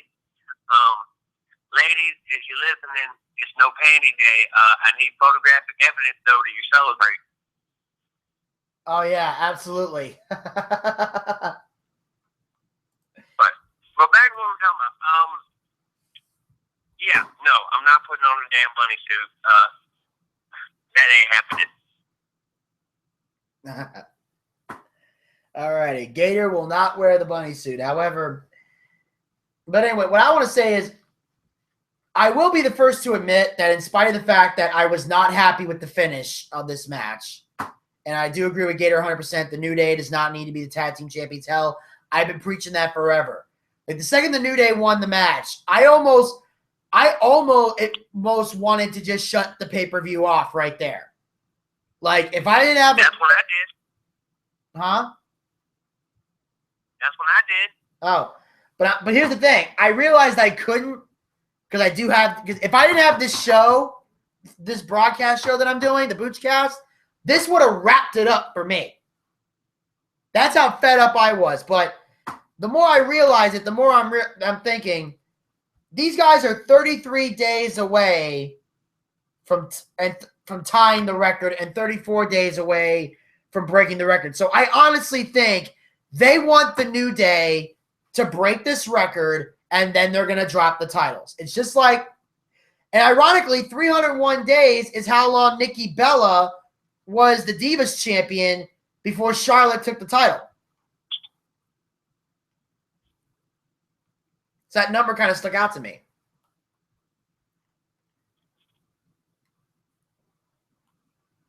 So and now they're like 33 days away from beating Paul London and Brian Kendrick. And I truly believe they're going to break that record before they allow them to take the championship.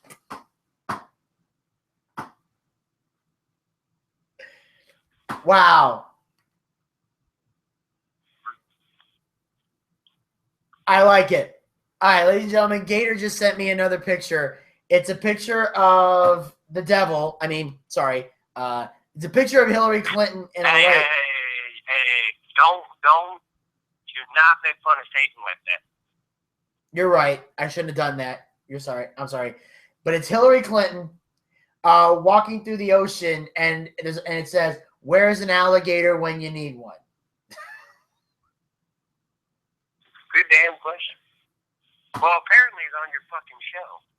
Well, yeah. It's like, what are you doing here? You should be in the ocean right now. I would be, but I heard Hillary don't face texture. That's why I don't have to go to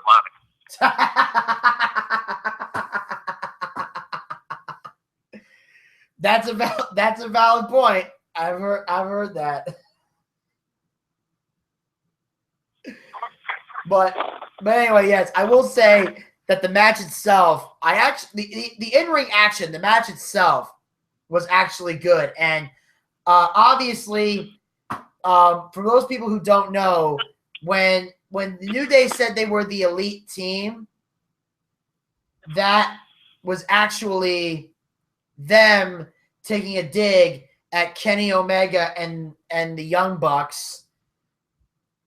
I shudder every time I say that. The Elite in New Japan, who have been going back and forth with the New Day throughout the year on social media. So that's why they said they are the Elite team. That was a dig at Kenny Omega and the Young Bucks.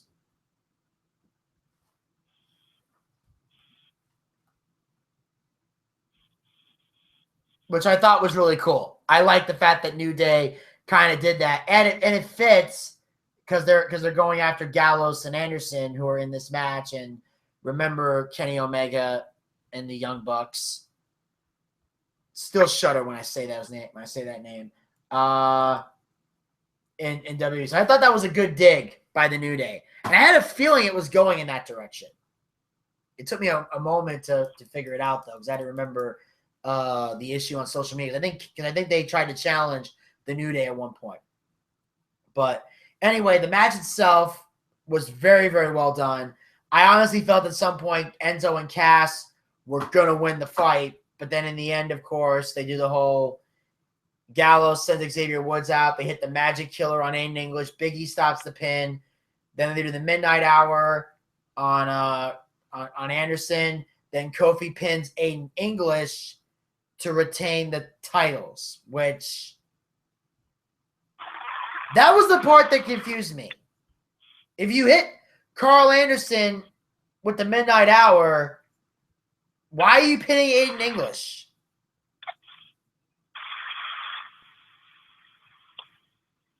That lost me. Because I'm like, I don't know. huh? I said, I don't know. I'm trying to figure out, like, why. Because that didn't make any sense to me at all. Like, because I'm pretty sure but the amount of time you guys spent picking up Carl Anderson, setting up the Midnight Hour, dropping Carl Anderson with the Midnight Hour, Aiden English would have had enough time to get his win back to kick out.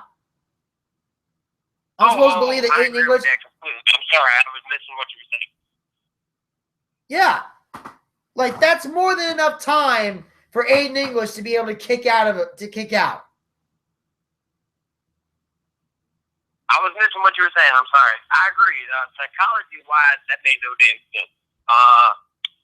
So, psychology-wise, that was kind of fucked up in the head, but, shit happens. Yeah, I think the goal then was to pin Aiden English so that it wouldn't bury the club.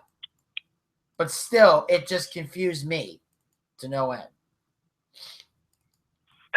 It would make sense if that's what they were going to do. They were going to pin, the vaudevillains. But now that makes the vaudevillains look kind of like shit. Now you done brought them up. So, I mean, I feel like they're not doing what they should be doing with the vaudevillains, but that's just me. I think the guy that is there that announces them at the beginning, that guy in the video, you know what I'm talking about? Yeah. I think he should be their damn manager. Absolutely. Who is the guy in that video anyway? No idea. But that would be cool if they actually had a manager like that. Oh, they need one. They honestly need one. I mean, especially if you want to bring them back as you want to package these guys as old school vaudevillian wrestlers. They need one. Yeah, that would totally work. And I would love it if instead of being on a screen, he actually just came out to the middle of the ring. I mean, not to the middle of the ring, but like on the stage, and like they put him like in the background, and he actually said on a megaphone thing, but he's got like a microphone on him, so he can still project. And he said, "Gather around, everyone, and witness the debonair, devastating, exquisite sophistication. Aiden English, Simon Gotch, the Vaudevillains." And then as they walk to the ring, the manager's right behind them. Exactly. That would be, I don't know what name you would give the fellas, but I mean, other than that makes sense. Yeah, I think that would be cool. I think there's a ton of talent in the WWE that needs managers, and I feel like nowadays they don't give a shit about managers, and it's kind of sad because there's people like me out here that are busting our asses on the indies. Yeah. They'll probably never make it to the WWE because, we're not full-fledged wrestlers. We're just managers. Yeah, and there's a lot of guys that just aren't good on the mic, and if you just gave them a manager to talk for them, it would be a lot easier. Like, it seems the only person that really has a manager anymore is Lesnar, who's part-time. Exactly, and I feel like if you want to keep Paul Heyman in the spotlight, turn Roman Reigns' ass heel and make Paul Heyman his manager. That would probably work. In fact, I think if they ever reach the point where Roman gets the victory over Brock Lesnar and Lesnar leaves the company, they could probably do something where, after that, Roman turns heel and Paul kind of aligns himself with Roman. That would be smart, but, then again, WWE ain't all that bright. Sometimes you don't know a good thing when it's staring him in the face. I know. And on that note, ladies and gentlemen, after the tag team title match, we cut to the backstage area where we see Tom Phillips doing an interview with Kevin Owens, who, as we all know, is in the Money in the Bank ladder match and obviously is very determined to be the winner of this match and truly believes that he is the most deserving. And Kevin elaborates more on that during this interview. Ladies and gentlemen, please welcome my guest at this time, Kevin Owens. Kevin, tonight is your first Money in the Bank. How do you feel? My first Money in the Bank what? My first Money in the Bank ladder match, my first Money in the Bank pay-per-view. Steve taught out. I realize you're still kind of new here, but you got to be specific. Can you clear that up for the people at home? Money in the Bank ladder match. That's right. Tonight's my first Money in the Bank ladder match. But it's not my first Money in the Bank pay-per-view, is it? Because that was last year when I powerbombed John Cena on the apron and took him out for weeks. You remember that, don't you? Of course you remember that.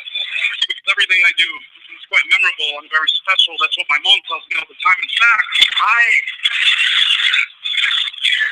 Chris, you realize this is my time, right?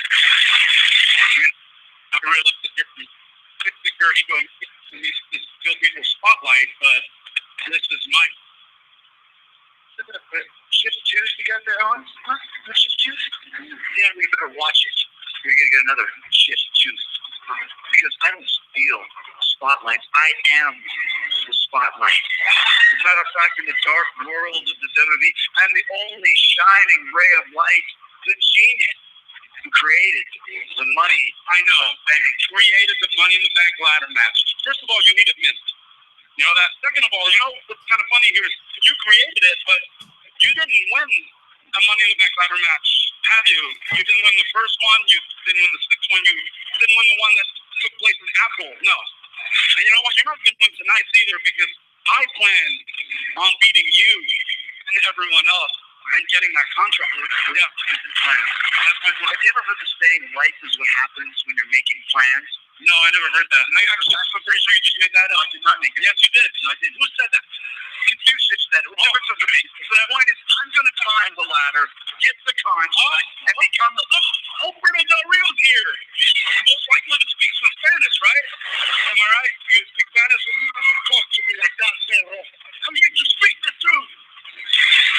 I was the first and only one the band ladder match has competed in promotion. I'm the only man ever, only man in tonight's ladder match who's ever won, cashed in, and became WWE World Champion.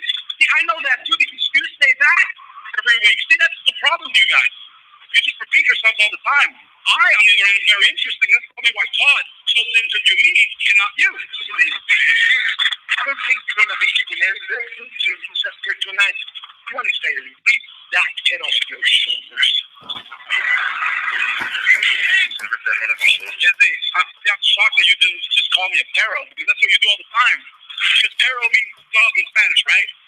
Yeah. Why do you call everybody perro? Do you have a dog at home? What's the issue here? Perro means dog in Spanish? Yeah. Oh, you speak Spanish now? No, I just learned that word because he calls everyone. You know what's funny? I don't see the dogs around here.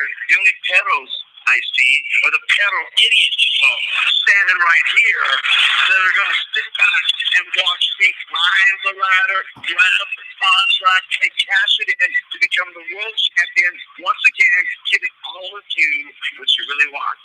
I'm going to give you the gift. Jericho. Drink it in.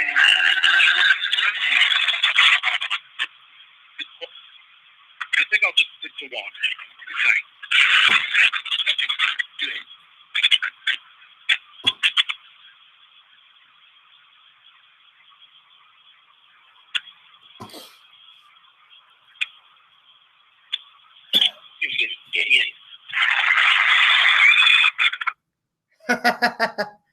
Yeah, I'm noticing Kevin Owens is deciding to stick to water, and me personally, I'll just stick to soda, particularly this new fruit punch soda that I got at Kroger yesterday for the Money in the Bank party. I bought some other soda as well, but they had this special like 4 for $9, and I figured I'd give this a try, see if it's any good. And surprisingly, I'm enjoying it. I've been hitting on that. Okay, you know them root beers that you can get in the bottle, the actual bottle? Yeah.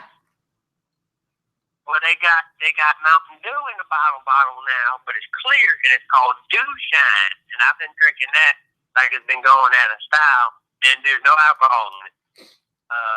At least that's what I think. That's what it told me, but maybe that explains why I couldn't find my car keys before.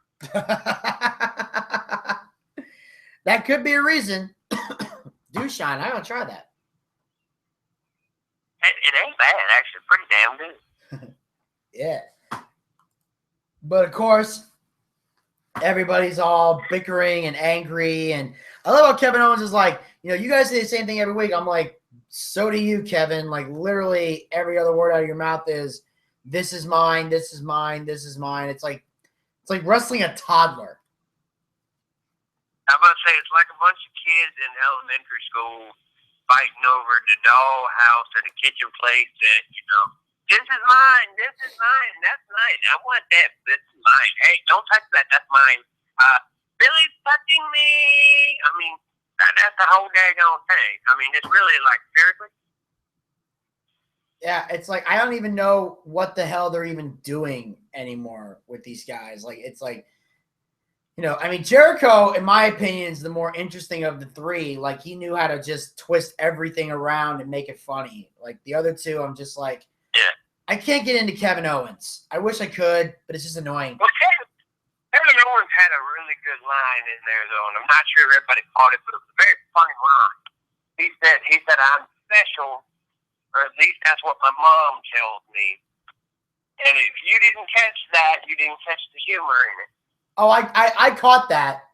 I definitely caught that. That was good. Hey, everybody else did. That was kind of funny. I like that line. We know Steven didn't catch that because Steven's a fucking dumbass. Sorry, Steven. Actually, I'm not sorry. Go fuck yourself. I love it. By the way, whipping somebody with a T-shirt, I don't know about you, Booch, but where I come from, that's a good way to get choked out with a T-shirt. Oh, yeah. Absolutely. I mean, it's certain things are funny, certain things aren't funny. He took it to a whole nother level, and that's why I'm just like, that's why I said earlier in the show, I'm like, fuck him, I'm done. Like, I'm not putting up. I'm just saying, I'll come down there. Don't make me come down there. I'll come down there, choke you out with a damn T-shirt, beat your ass, and then send you back to Mama's house somewhere where you can lay in the basement and cry about how your damn sandwich won't cut into quarters. Amen to that. And I do see that we have a caller on the line to join us. So right now, before we get in, yeah. So before we get to the next match, we'll take this call and see what's on the person's mind here. And hello, you're on the Boochcast. If you're freaking, I'm leaving. Vinny Bucci, Ricky Ross, it's Elvis. Hey! What's up, buddy? How you guys doing today? Hey, Elvis. Hey, man, I was thinking instead of like choking him off the shirt, man, you should soak that fucking shirt in soap and wash his ass. That'd be pretty nice. Yeah. I'm down. Oh, yeah, dude, shit got real at the house after you left. Like, it went crazy. What do you mean? Well, he kicked his ass. Yeah. What happened? Yeah, basically we were watching, like, because I was helping Desmond, set up the bed upstairs so he could crash before he went to work, and obviously you had left by the time I came back downstairs, and we were watching Ted 2 because the battery in the controller died and I couldn't find the charger, so we couldn't watch anything on the network. And after showing, and you know how Steven can get. Like, for some reason, he thought it was funny when he found his T-shirt to start whipping everybody with a T-shirt, and it wasn't funny at all. What did he do? He took a T-shirt and he tried to roll it up like it was a towel and try to whip everybody with it. Pretty much being a jackass. So I stopped. That's how you get choked out where I'm from. So here's what happened. So anyway, I just punched him. I'm like pushing him away, punch him in the arm, hitting him in the chest, pretty much doing everything I always do. And apparently he had chest problems. No one fucking told me that. So anyway, at one point, he tried with like grappling, whipping with a towel again. So finally I go to punch him in the arm, and by accident, I hit him in the face. Was it really by accident, or was it like pent-up frustration from the whole night? Pretty much pent-up frustration, but I was not trying to hit him in the face, and his lip got busted open. Shit happens. So he pretty much threatened me, and I even said, yeah. I was like, and then he just told me to fuck off, and he stormed out of the house like a crybaby. He lost the title and got punched in the face. Yeah, so. By the way, Wawa champion. That's funny. That's a party. Yeah, so I pretty much am. So I'm pretty much, so as far as I'm concerned, like and at one point I even tried to apologize because I wasn't trying to punch him in the face. But when you tell me to go, but if I apologize to you and you say go fuck yourself, I'm done with your ass. So I'm done with Steven as far as I'm concerned. Oh, again, Wawa champion. Oh man, so Ricky Roscoe, what do you think about the pay-per-view last night? It was all right. I mean, there were some matches that were better than others. There were some endings that I thought was quite stupid. But I mean, that main event, though, I will say this: the main event was actually not that bad. It wasn't. I mean, like, I can lie to you, because I think what happened was, I was kind of tired because there was so much stuff going on the whole day. Like, the Money in the Bank was amazing. Like, the tag team was good, too. Some spots where, like, I think the ending, the ending stuff. The end was, like, I think a lot of people weren't where they were supposed to be at, so they kind of killed it. If it was, like, more of a sequence that was more fluid, it would have been a lot better. But for some reason, a lot of people weren't where they're supposed to be at. But I think, like, throughout the whole day, like, all the emotion that went into the match, like, seriously, the Rollins, which, I love Rollins, and I don't really care too much for Roman, but, like, at first I was so drained, I couldn't really get into it. It wasn't until, all these amazing things that, the two brought to the table.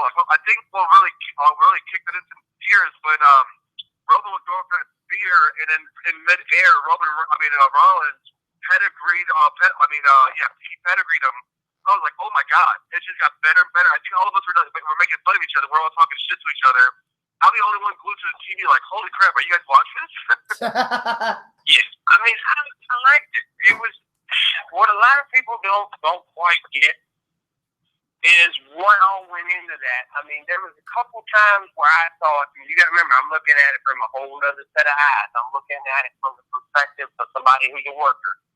Now, I'm looking at it and I'm seeing Rollins kind of look hesitant to do some things because of that knee. And I know if you've ever had an injury in a sport, maybe you can relate to this. I mean, you don't necessarily have to be a wrestler to relate to this, but once you start going and you get moving and you do some of the things that you used to doing on that leg, that's when you start to get confident again. But till then, you're kind of sitting there like, am I ready? Can I do this yet? So you could see in Seth's face that at times, he was having some issues. Yeah. I think I remember that same move he pulled with the turnbuckle power or the turnbuckle thing, whatever. I think like once he did, I think it was scared to do it maybe. But I think once he got that move out of the way and it was done, he was a champ. Oh, I agree with that completely. Even when I think it almost looked like he re-injured it. I guess he was all right because he was moving good. But when I saw him last, but I watched this morning. I went back and watched it because I did not stay up to watch the whole thing. So I went back and watched it so I could talk about it with Booch.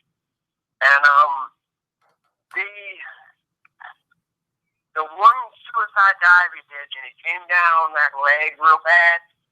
I was a little worried about that because I'm sitting there thinking, oh, God, Roman, come on, catch him. And then Roman just kind of half caught him. Yeah.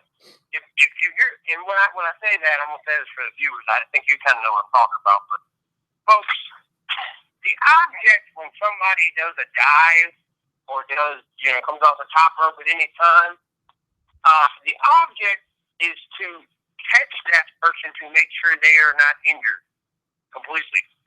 You put your body in front of theirs and you catch them. There's been many times that I've caught guys who've done outside dives. I've caught them, and that's what you're there for, to catch them. And I was worried as hell when Roman only half caught them. Yeah, I kind of scared me a little bit too. I mean, Seth Rollins just got back. I think he pulled up a huge arsenal of aerial moves for coming back. So you don't understand, but still, it's kind of scary at times, Oh, I agree with that completely. But it was a little bit of kind of scary. Like I said, there was a couple spots where I was sitting there and I was like, oh my goodness, this is kind of scary. You know what I'm saying? So there was a couple spots where I'm looking at it, and like I said, I'm looking at it from a manager's eyes, and I'm just like, God, I hope Roman catches him. Yeah, but I think overall, the whole thing is, I kind of knew that beat. I even called a little bit earlier. I was like, Seth Rollins is going to win, and Dean Ambrose is going to cash in because if you remember that promo he had on Monday, he said, "When I win the money to make, I'm going to cash it that night. I'm going to get it done right there." And everybody thought, "Oh, it's just crazy talk." And whoever thought that Dean Ambrose had a plan the whole time had he won the Money in the Bank was crazy.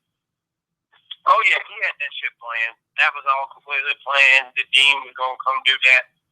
So I mean, but it worked. It really did. It worked. It was kind of smart the way he did it. So I mean, hey, whatever worked. Yeah, absolutely. I was just glad that Seth didn't leave as the champion because I was pissed when he won. Yes, you were. You saw me. I was like jumping up and down, excited as hell. At the same time, Ambrose won it. I wasn't even mad because it was Dean Ambrose. If anybody, Roman Reigns, Seth Rollins, or Dean Ambrose, not anybody but Roman. It's like Bray Wyatt now. Well, we got, and in the end, Dean Ambrose cashing in, winning the championship, I thought was awesome. I was not expecting him to cash in that night. I did not at all. I really didn't. Because they've only done that once at Money in the Bank. I just saw some Desmond put up that said Hounds of Champions, and it's got all three of the Shield members holding up the WWE Championship.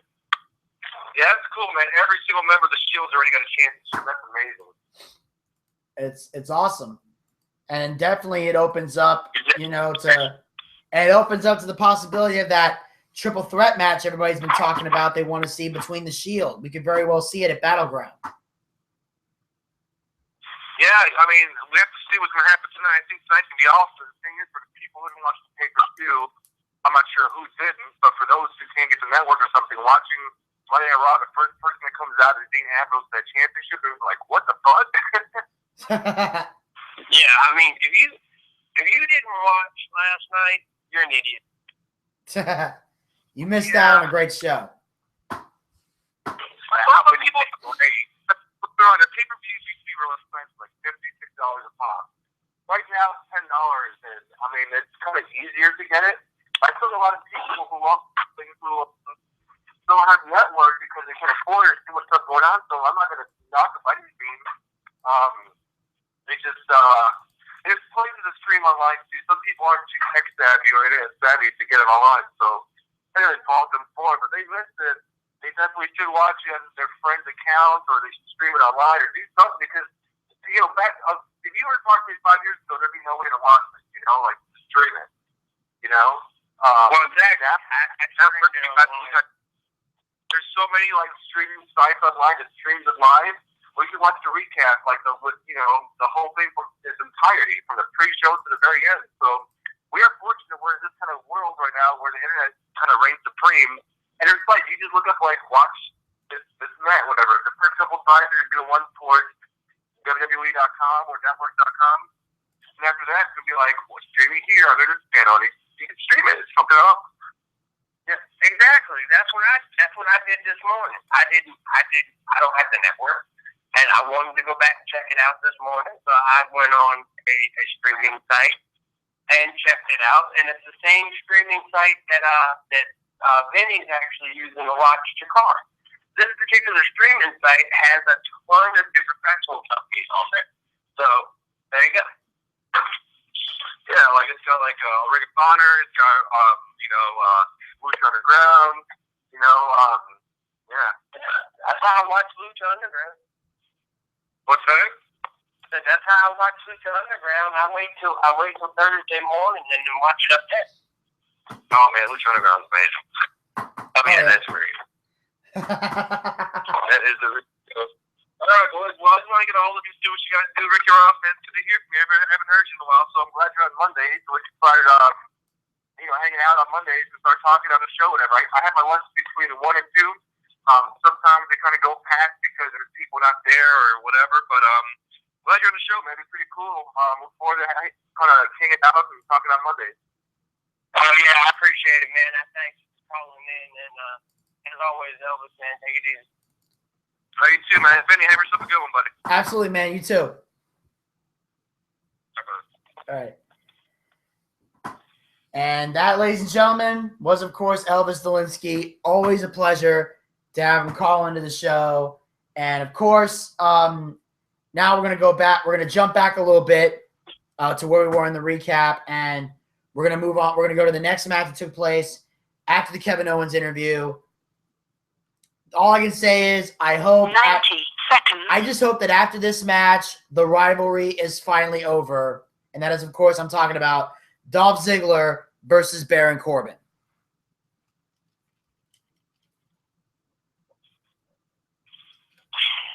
I've seen it so many times, it's not even really worth talking about. Shit was boring last night.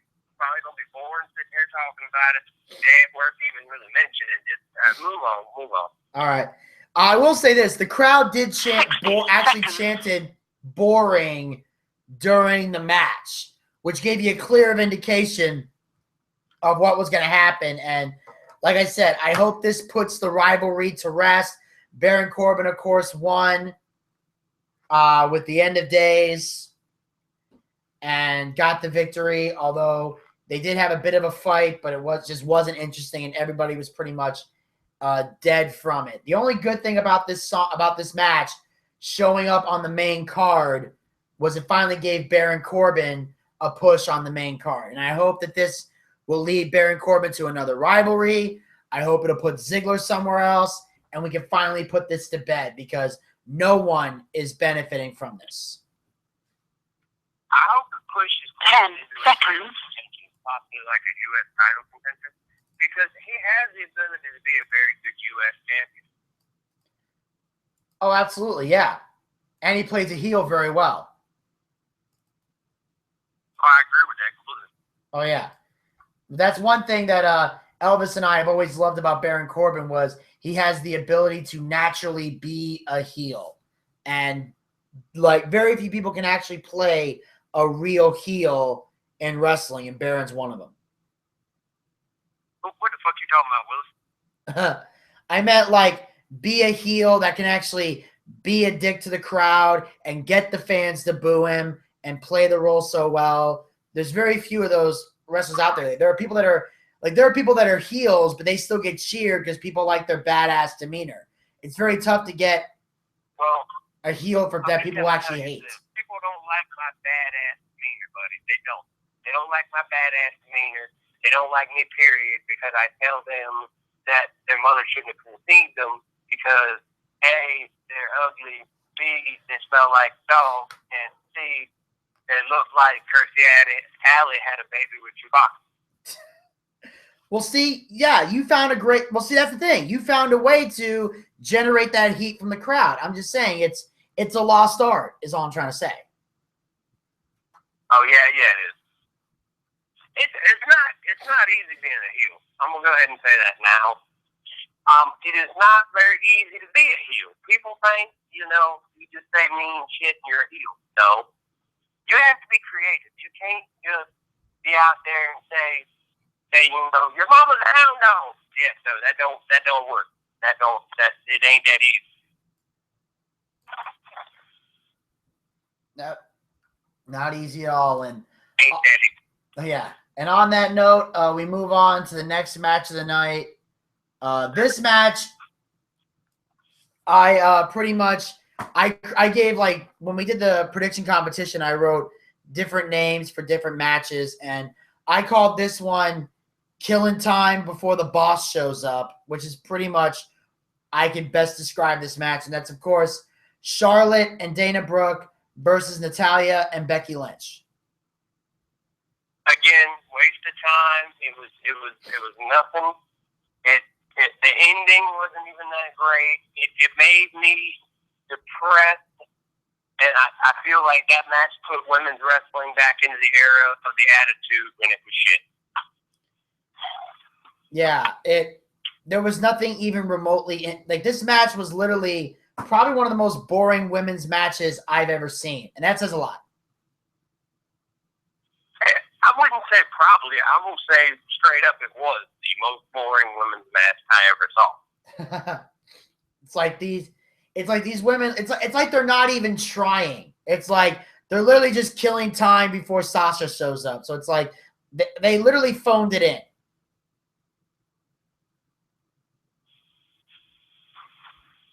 So yeah, it was just that time. Yeah. Yeah. And the only thing even remotely interesting about the match was afterwards when Natalya turned on Becky Lynch. That wasn't even that great either. I'm sorry, but it made no sense. Okay. It really didn't. It was just a damn, okay, we're filling time, everybody. All right, who's having fun? We're filling time. We're going to go out there and be idiots. So you don't see a heel turn coming for Natalya? I see it coming, but I see no need for it. I would have waited until Natalya had the women's championship around her waist and then done it. Okay. Because I'm going to be intrigued to see how Natalya handles herself as a heel. Because I don't think I've ever seen her be a heel before. No one has seen her be a heel before. So, but she has one of the best heels probably ever to look up to. So if she ever needed any advice or anything, I mean, she can just call her father. Mm-hmm. Definitely. Her father was a pretty good heel. And if not, then she can just call one of her uncles. Yeah. I mean, all of her uncles straight up. See, I've been listening to and calling in to another show on. I've been cheating on you a little bit. I'm sorry, Bucci. I'm sorry. But I'm joking, by the way. But I've been listening to another show on the Blog Talk called The Hart Grapevine. It's actually hosted by Smith Hart, the brother of Brett and son of Stu. He's one of the Hart brothers, and he wrestled in WCW along with my granddad. So I've been asked to come on there a couple times and talk, and stuff. And I've asked him before, what is your idea of the perfect heel? So, he could just as easily be another one she could call and be like, hey, help me out. So she's got ignorant knowledge. Oh, yeah. And plus, I think it would be a new direction that Natalya could go. But it would definitely mean, and who knows, maybe she might cut better promos as a heel than a babyface. Hopefully. Because she's definitely got the motivation to be a heel, because one of the things she's pissed off about a lot, and I just know this from Total Divas, that the fact that she's constantly getting lost in the shuffle, the fact that they use her more for training young up-and-coming divas than actually pushing Natalya and giving her title shots. Like, turning her heel could make her the women's champion, because then she's going to say, I'm done trying to help the new era or the Divas Revolution, and my goal is all about me. Yeah, but like I said, this match, the match itself was a waste of time.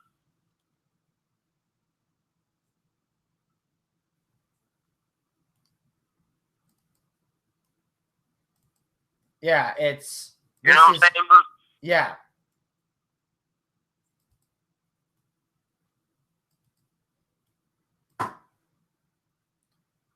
Yeah, it was just completely insane. And then, of course, after the controversy with Natalya, and we'll have to wait till Raw to figure out more about it, we cut back to the backstage area, where this time there's an interview being done with Dean Ambrose.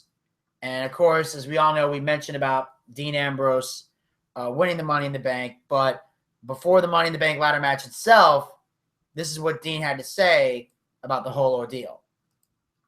Ladies and gentlemen, please welcome my guest, Dean Ambrose. Dean, tonight you have the opportunity to win the Money in the Bank contract. What is your strategy going into a ladder match against 5 other superstars? Strategy? Yeah, I'm not really a strategy kind of guy. See, strategy is to that in winning the bank ladder match. You can maybe avoid falling off a 15-foot ladder, that you can maybe avoid your body crashing and burning in the cold hard steel, that you can maybe avoid risking life and limb. But there ain't none of that. There's none of that tonight. Money in the Bank, baby, it's the jungle. You're in the wrong wall, but you're there is no fear, and there is no hesitation. Only one thing exists in the jungle, and that's that Money in the Bank briefcase. That's that contract. And that briefcase is mine. There is no fear. There is no hesitation. That contract tonight is mine. And when it's all said and done and it's all over, everything I've been through, every time I've ever fallen off a ladder, every time I've been attacked and beaten up with a steel chair, stabbed to death, it's all going to be worth it. Tonight, I'm the king of the jungle. Do you have the WWE title match tonight between your former brothers in arms, Seth Rollins and Roman Reigns? Not really. I'm sure Roman's going to have a good time beating up Seth. Beating up Seth's fun. Trust me, I can.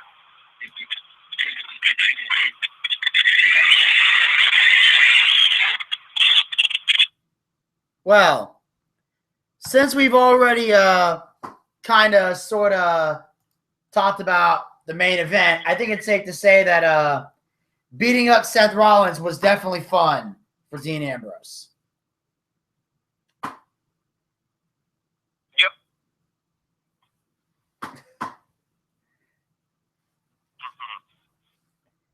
And then, of course, after that, we moved on to the next match of the night. This one, I got to say, I was glad did not go on the kickoff show, because I really wanted to see this be a moment for one, at least one individual to have the moment. And of course, I'm talking about Sheamus versus Apollo Crews. It wasn't that. I mean, it was okay, and I think Apollo Crews did have a moment, but it wasn't like, oh my gosh, I got to show Steve from next door this match. Oh my gosh, I need to run and tell the world about this one. You know, it was just okay. Yeah, it definitely was a decent match. I mean, it wasn't like run of the mill amazing, but I think that it definitely did help. It gave Apollo Crews a chance to showcase what he can do against someone who is a top star. So it definitely was a big moment for Apollo, because I think this was the first pay-per-view he was on, if I can recall. Yeah, I think you're right. I think this is his first actual pay-per-view pay-per-view appearance. Yeah, because he wasn't at Extreme Rules. He wasn't at Payback. So I think for him to be on the card at Money in the Bank and to get the victory, while arguing with the ref, he rolls him up in a crucifix and pins him. I mean, Sheamus in a state of shock. I think that was, I think it was powerful to have that on the show to let people know that Apollo Crews is someone to take seriously. So while I do agree the match was not like over the top exciting, it was a necessity, and I believe that it did what it needed to do.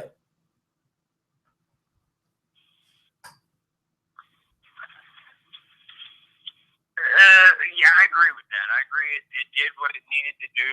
It filled the time. It was somewhat entertaining. It was not the greatest of, you know what I'm saying? Oh, yeah. It wasn't one of the matches, like I said. It was not one of those matches that you would want to send to anyone, as like a, hey, this is where I love, this is the business I love, check this out,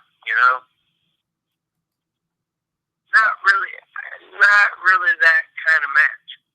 It was good, but it wasn't great. Oh, yeah, I can definitely agree with that. But one match that was definitely great was the one that took place right after that. A match 15 years in the making, definitely historic. I call it the poster boy of WWE versus the poster boy of TNA. John Cena versus AJ Styles.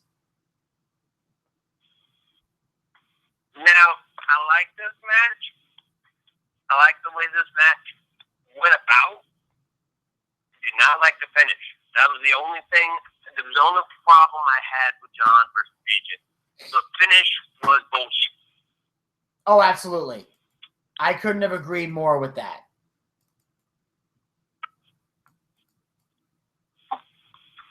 There was no reason for the club to be there. It actually, and this is the way I look at it, and again, I'm looking at this from a whole nother perspective here. It made AJ look weak, like he could not fight his own battles. It made AJ look weak and made John look stronger than he actually is. And that's not what you want to do, because Cena already has enough damn momentum as there is. Yeah, absolutely. Cena's already good enough as it is. He doesn't need another build. They could put Cena in a damn fluffy bunny suit like they're trying to do to me, and he will still be loved. Oh, absolutely. Yeah. And he didn't need it. And with AJ Styles, he didn't need it either. Like the whole point of them signing that contract, which I love that contract signing, was to not have the club out there. So don't bring the club. We don't need them. If anything, this should piss off AJ Styles. I think we're going to see this again. I'm hoping we see it in a different circumstance, and in a different title or a different situation. If you get where I'm trying to go with this. Yeah. I'm hoping we see this steel cage. That would be epic. Oh yeah. AJ versus steel cage SummerSlam. Oh yeah, that needs to be the build up to that, because my prediction was this was going to go all the way to SummerSlam. I could see. I knew Styles was going to win. There's no way it's not. Huh? There's no way it's not going to go to SummerSlam. Just like everybody else. I mean, it doesn't take a master's degree in damn psychology. Hell, you could be the damn head cashier at the Kroger, at the food line, at the Walmart for all I give a shit. And you could still tell that there's going to be a damn triple threat match between the Shield members at one point. Oh yeah. And the way I see it is, like I honestly didn't think the club was going to get involved. And I was very disappointed when they did. But I honestly felt like it was going to be – I knew Styles was somehow going to win this match. And my theory is that it's going to go to Battleground, and I think Cena is going to win at Battleground. And then at SummerSlam was where they make the final decision. I would hope it would be AJ Styles. At least AJ won. I mean, like I said, I'm glad about the outcome. It's just how it happened. Yeah, because it was a great match that didn't – it wasn't needed. The club wasn't needed. Styles was doing perfect on his own. He had the calf crusher, which looked like Cena could have very well tapped out of that. Exactly. You know, there was that moment where, holy shit, I think John's going to tap. And he sold the effects of it big time. Like I said, exactly. It's once again, it's just showing that that there's stupidness in the world of wrestling. You know, people are not thinking about things before they do it. Yeah. So.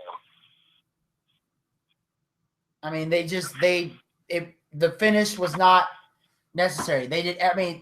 What I loved about it was because we saw an incredible match, and we saw it by both men, and the dueling chants were still there. Which, so to me, this match was already epic.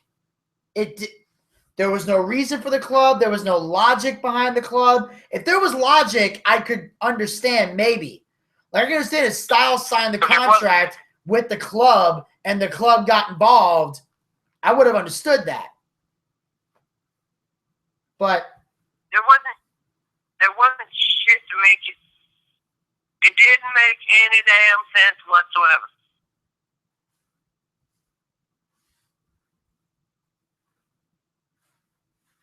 It benefited nobody, and no one needed protection.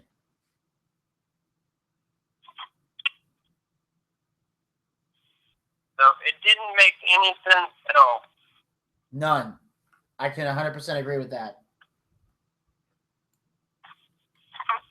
And all right, next should be the Money in the Bank match, right? Yeah, next is the Money in the Bank ladder match.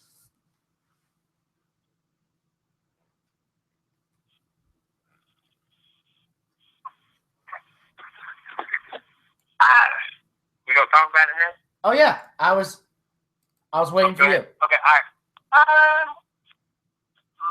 I thought it was okay. I mean, it wasn't one of the best Money in the Bank. It wasn't one of the best ladder matches. I mean, but it wasn't terrible either. I mean, it had what everybody wanted to see: some high flying, some brawling, some hardcore. I mean, it had all of that. Oh yeah. You know, it had all the elements that was needed. But like I said, it didn't quite. The way I felt like the ending should have been a little bit more dramatic. You know what I'm saying? The ending should have been a little bit more dramatic. Okay. Well, I mean, it wasn't really much. It just Dean hits a dirty deed. He goes up and gets the ladder. He gets free kick. You know, I think it would have been cooler if it had been on a ladder, or it had been done, you know, with the rungs of a ladder or through the rungs of a ladder. That's the only thing. I mean, you got to up it. You know what I'm saying? Up your game. Yeah. Although I will say, that's the only thing I'm saying. Oh yeah, one of the things I loved was when they had the ladders set up in the middle, and then they had the two ladders like lined up with the ropes on the side, and you had like two guys fighting on top of the ladder, two guys fighting on one horizontal ladder, the other one fighting another horizontal ladder. Like that to me was like, this is something I'd never seen before. Like this is the kind of shit I would do with action figures. So I never thought I'd ever see something crazy like that. So that brief moment was actually pretty fun. Yeah, I mean, that was cool. That's not the last time I saw that was in a ladder match that like WCW. That was the last time I'd seen a ladder bridge like that. You know, they did a kind of similar thing, you know, at WrestleMania. Yeah. But other than that, it wasn't you know, all that great, you know. But hey, Vinny, my boss is calling me real quick. I'll call back in a second. Oh wait. Okay.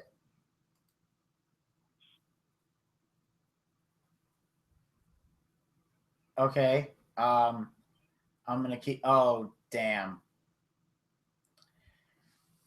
Yeah, I tried to. Oh shit. Well, I tried to tell this to Gator, but he had to hang up really fast. But unfortunately, we're in overtime, so we'll bring Gator back on for the YouTube portion. But in terms of blog talk, he can't come back on. So what I'm gonna do right now is I'm gonna jump in here and just talk about overall. I thought the Money in the Bank ladder match.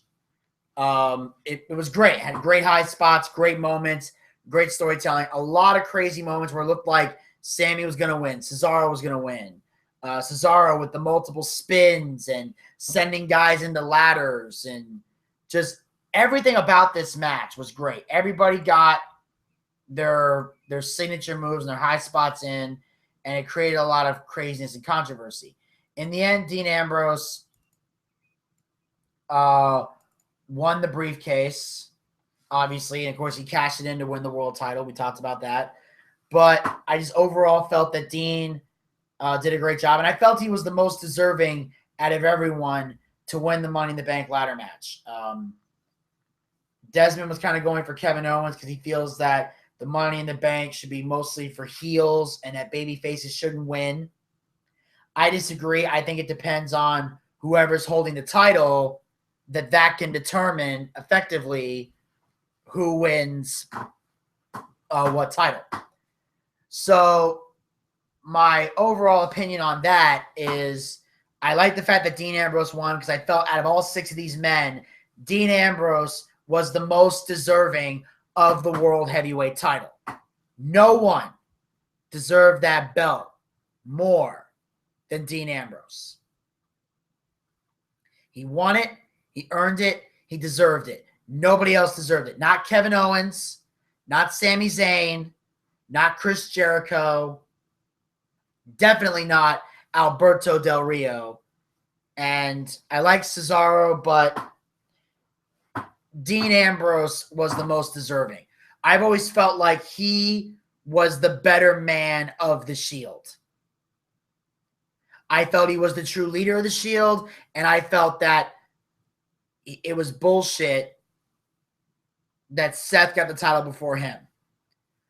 I don't even like the fact that Roman got the title before him, but at least I can understand a little bit of why Roman Reigns is getting a push. But I felt Dean was the better of the 3. So to see Dean Ambrose finally become WWE World Heavyweight Champion was great. And to see him win that briefcase to cash it in was even better. Especially when he was able to get revenge on Seth Rollins that had a little bit of karma come back around to bite him. And on that note, I will move on to the next official match of the evening, which is the United States title, Rusev versus Titus O'Neil. And all I'm really going to say about this is that I felt this match was hot garbage. I didn't like this match at all, and I was disappointed. Rusev taunting Titus's family was, I guess, a great way to get heel heat, but it still didn't fit the match. These guys, you know, Titus unloading on Rusev, swinging him into the barricade, just beating the hell, you know, Rusev trying to leave. Titus stopped him again. I don't like when wrestlers just grab their belts and try to leave during a pay-per-view. I think that's fucking bullshit, and it should never be done. So I kind of hated that. Then, next thing you know, the in-ring action, I guess, was decent, but still overall very boring. It was pretty much the epitome of a cool down match, you know, and I guess they had to follow that ladder match, which was insane. And then, of course, in the end, Titus blocks the accolade, pump handle slam for a close 2. Then, of course, Rusev sent into the steps, head kick by Rusev and the running super kick. Then, of course, eventually he locks in the accolade and Titus taps out. And that right there, I was disappointed in for a variety of reasons. Number one, I felt Titus O'Neil deserved the push. He deserved to be United States champion. There's no reason for Rusev to remain the champ. Also, I think it would have been a great thing to have Titus O'Neil win the belt on Father's Day because, A, he had his fucking kids in the crowd. He had his kids in the audience, number one. And two, not only that, but his whole thing has been about, he was doing all these fatherhood commercials and being a good dad and all these charities that he does and how much of a family man Titus O'Neil is. What better way for him to be a representation of good fathers in America than having him as the United States champion?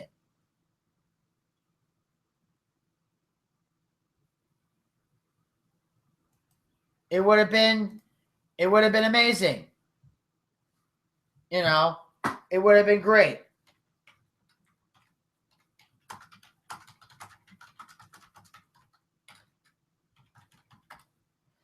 You know, it would have been a great feeling to have, and it would have been very helpful, and it would have been just something that, you know, things would work out great in the long run. So, as far as I'm concerned, this was a bad idea. It was a very bad idea to not have Titus O'Neil walk out the United States champion, especially on Father's Day, and especially when Rusev is not going to do anything interesting with the United States title. I don't see Rusev being a great United States champion. I didn't like his reign the first time. I sure as hell ain't going to like it now. And I'm going to be intrigued to see if Rusev holds on to that title, who's going to be the one to take it from him? Is John Cena going to do it again and bring back the U.S. Open Challenge? Will Apollo Crews be the one to take it? Who's going to take the title off of Rusev? And who has a better rivalry going in? Unless they plan on carrying this feud on and eventually having Titus win. But all I know is they didn't do a good job. And to make matters worse, once the match was over, Rusev grabbed the microphone, went out to ringside, stood next to Titus O'Neil's kids, and said this. You see your father over there? He's a loser. Happy Father's Day!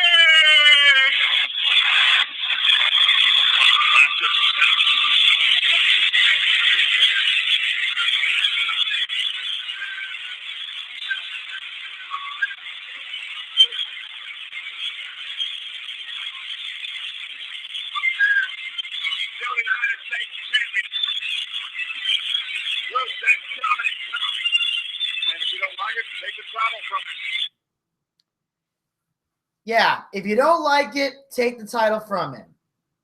Well, hopefully somebody soon will take the title from him. Now, again, I get that he's a heel and that heels say that.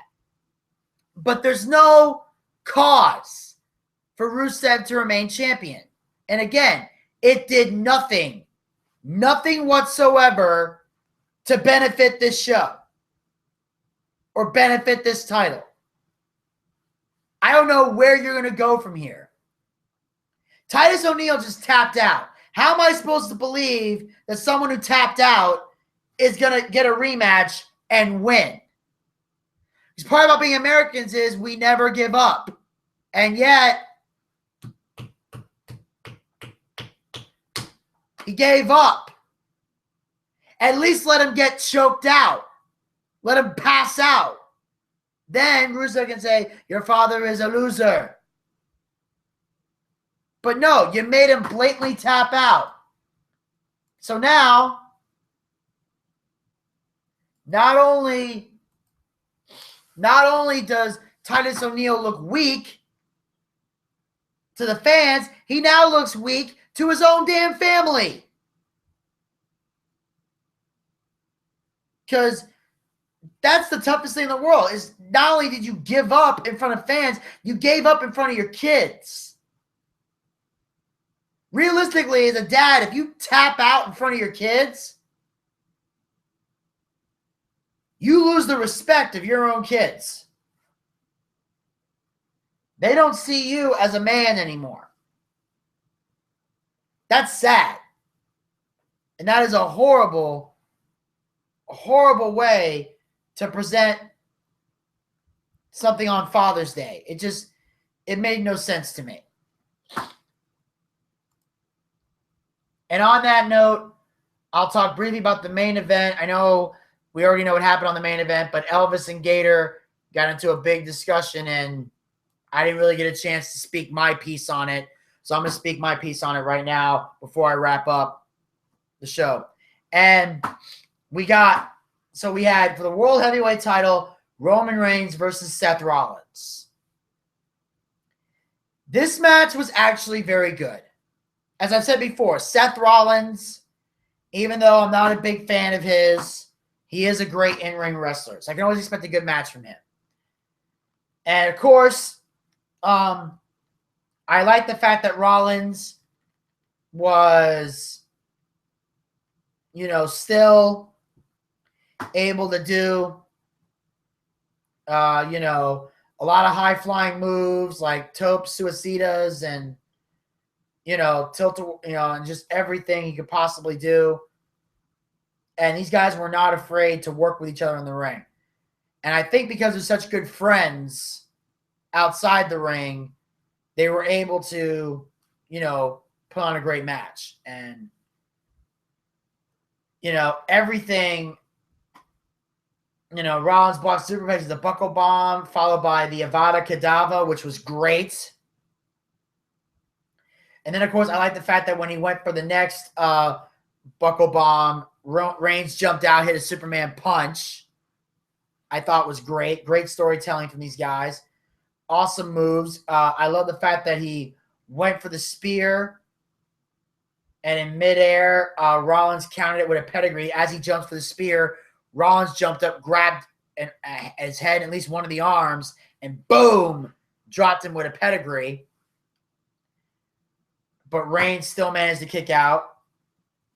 And then, of course, referee Reigns did hit a spear before that, though, and Rollins kicked out. Like, they threw everything but the kitchen sink at each other and still managed to put on a great match. And then Rollins gets the pinfall, becomes the WWE World Heavyweight Champion, which I was not happy about because I did not want to sit through another boring-ass title reign from Seth Rollins, which was abysmal.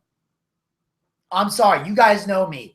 You know how much I hated Seth Rollins as the world champion. So when I saw that, I was angry. I was pissed.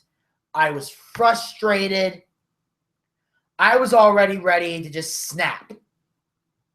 And then all of a sudden, boom, in came Dean Ambrose, cashing in the briefcase, hits the dirty deeds. 1, 2, 3. Dean Ambrose is the new world heavyweight champion, and I couldn't be happier. So, love the fact that Dean Ambrose walked out the champion. I find it interesting that Seth Rollins won. So now both these men are now entitled to rematches. And it looks like they're going to cram them all together in a triple threat match. And I see it happening at Battleground. I don't think they're going to wait till SummerSlam. I think they're going to pull the trigger at Battleground. And hopefully, I hope personally that Dean Ambrose wins. I do. I hope Dean Ambrose holds on to the championship. I'll be intrigued to see what happens. If Dean Ambrose can somehow, some way, hold on to the WWE World Heavyweight Championship. I'd like to see that. Because like I said before, I consider Dean Ambrose to be the superior one of the Shield. And And that, ladies and gentlemen, will wrap up this episode of the Boochcast for today. I want to thank everybody so much for tuning in live. I want to thank everybody listening in the archives. I will be back tomorrow at 12 p.m. Eastern, 9 a.m. West Coast time with another fun-filled, action-packed episode of the Boochcast. I'll be doing a recap of Monday Night Raw, as well as talking about my performance tonight at the Star Bar. So I want to remind everybody, tonight, the Booch will be, I'm going to be performing at the Star Bar tonight. I will be at the Star Bar here in Atlanta, Georgia, 437 Moreland Avenue Northeast, Atlanta, Georgia, 30307. Come on down and check out the Booch as he takes the stage at the Star Bar for the first time ever. So until next time, this is Vinny Bucci, a.k.a. The Booch, saying keep on living life and take care. This has been the Boochcast. I'll chat with you guys tomorrow right here on Blog Talk Radio and YouTube.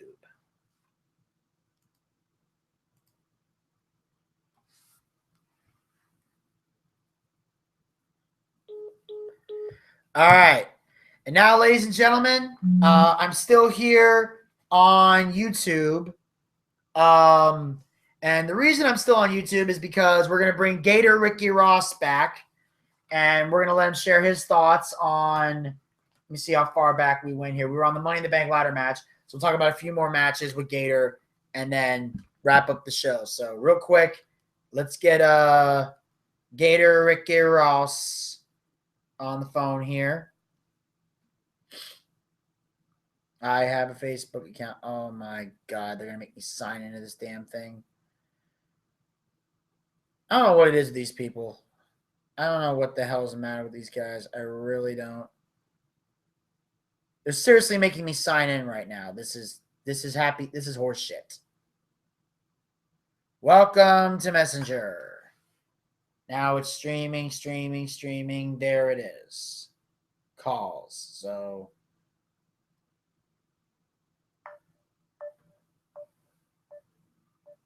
right now we're calling Gator.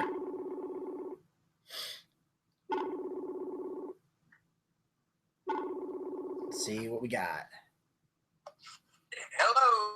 Hello, Gator Ricky Ross. I'm back. I apologize. That was a promoter calling. That happens every once in a while. So sometimes got to take care of the promoters. Oh, absolutely, yeah. Hope everything's okay. Everything's fantastic. Actually, that was a booking opportunity. Cool, awesome. Here's the thing. I tried to mention this to you, Gator, before you hung up, but once we go past overtime on Blog Talk Radio, once you hang up, you can't call back in. Some bitch. Yeah, I tried to tell you, but you'd already hung up to talk to the promoter, so that's why I said I'll call you back in a minute. So once I signed off on Blog Talk, I brought you back. So we're on YouTube. So now we're wrapping up the YouTube edition right now, and well, let's see. When Gator was last here, we talked about the Money in the Bank ladder match. I already shared my thoughts on the other two matches, so we'll just get Gator's thought. We'll just get your thoughts and then wrap up the show. And the next match after Money in the Bank was for the U.S. title, Rusev versus Titus O'Neil. Okay, my thoughts here are very short. I like Rusev, but I had a feeling they were going to put it on Titus here. I actually originally thought that. And then I started watching, the mannerisms, everybody, and I'm like, all right, Rusev's got this. But it wasn't really much a match. It was more or less a watch Rusev beat the hell out of somebody, which I like, but not everybody does. Yeah, I honestly felt like with it being Father's Day and everything, just the time was right to put it on him. And I felt the tap out didn't help matters either. That kind of made Titus look a little weak, but, in my opinion. But I'm just, I wasn't paying too much attention because the cameraman was being a perv and kept getting really good shots of Lana. So So Yeah. I was kind of halfway paying attention. It's really hard to hold your phone and your bottle of lotion at the same time. So I apologize. That is very true. That is very true. There's a lot of multitasking involved there. There's a lot of multitasking involved trying to watch Lana. Okay. Oh yeah. And there's a lot of screaming at the damn cameraman when he doesn't have it just right. Very true. Very true. Yeah. Which, by the way, same thing when I watch that episode of Daytime Fighting League where Priscilla has that whole little interview segment. Like I said, it's really hard to try to hold your phone and hold your lotion at the same damn time. Very, very true. Phone in one hand, dick in another. It's very difficult. Very, very difficult. Very difficult. Yeah. And especially when you're not left-handed. Oh yeah, that's even worse. Oh God, that ain't good. Yeah. And then of course, after the U.S. title match, then of course after that was the main event: Roman Reigns and Seth Rollins for the world title. Yeah, and I kind of already gave my feelings on that match when Elvis called in, but I mean it's really, this is it was a good match. I mean the ending to that was actually pretty good. The match itself wasn't bad at all. Dean coming out, it was predictable, but it made sense. It wasn't like it was a bad choice. Yeah. It wasn't like it was a terrible booking choice. It actually made sense to have Dean come out. So I'm like, all right, okay, Dean's coming out. Cool, this works. So it did. It actually made sense to have Dean come out there and win the title then. So yeah, and I enjoyed it, and I look forward to seeing what happens next. Me too. I mean, we can pretty much say we're going to see a triple threat. It's just a matter of when. Yes. Are they going to give it to us at Battleground, or are they going to wait and give it to us at SummerSlam? Yes, and if they wait till SummerSlam, what's going to be in place for Battleground? You're going to have to do something for Battleground. You're going to have to do something. I think a number one contenders match between Seth and Roman would actually make sense, and it would be a good idea. Yeah. Have that go down, and then have something wonky happen. That would be how I would do it.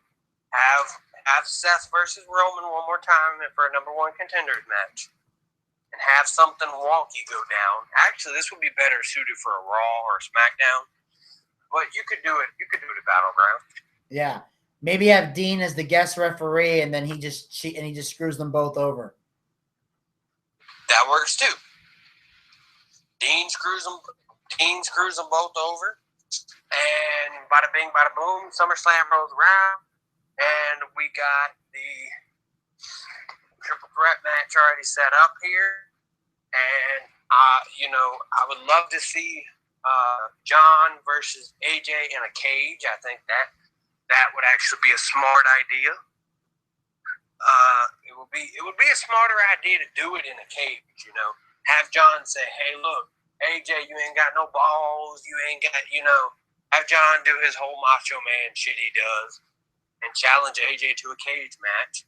And say, if you're a real man, fight me in a cage where your boys can't get in there." Yeah. And actually make it so the boys can't get in there instead of having them outside the cage like they did with the Wyatt family. Right, but it would actually be smart to have that happen. It would be smart.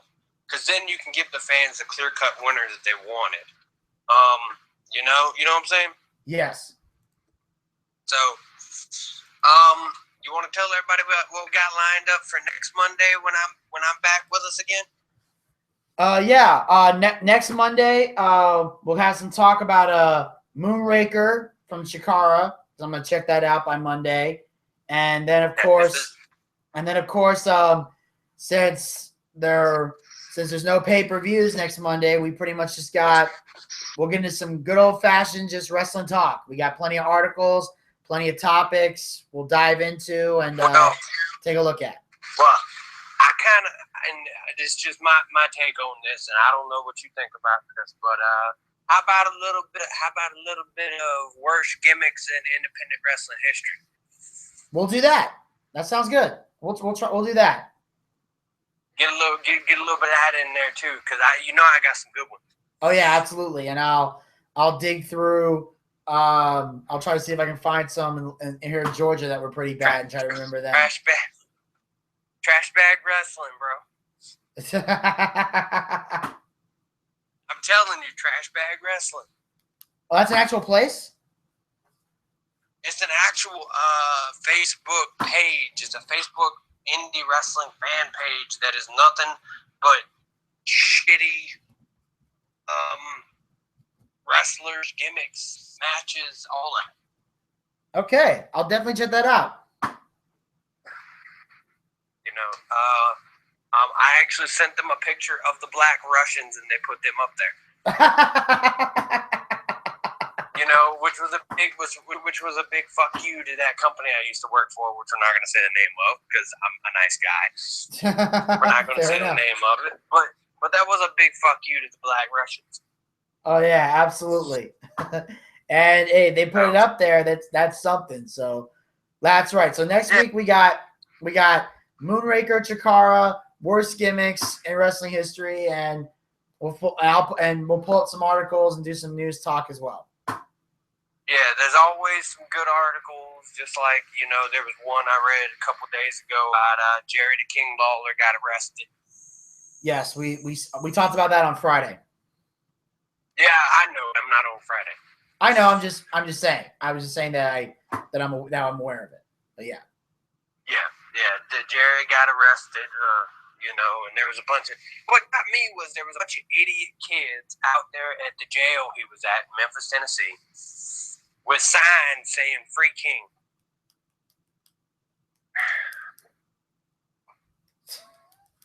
Wow.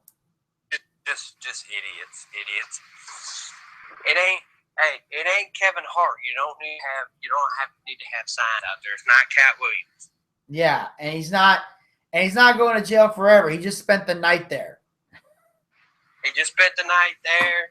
It's not, like I said, he's not Cat Williams. He ain't spending 12 years in there.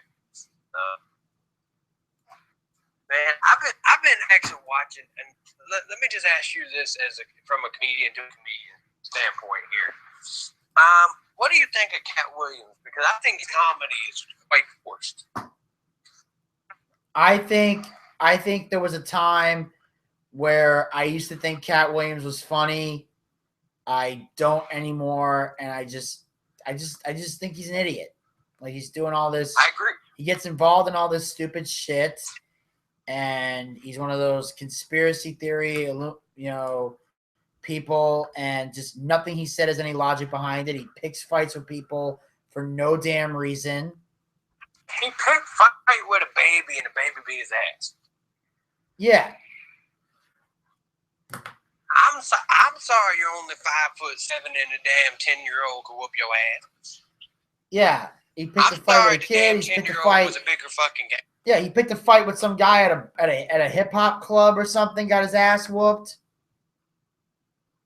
10-year-old kid beat his ass, he's sitting there crying.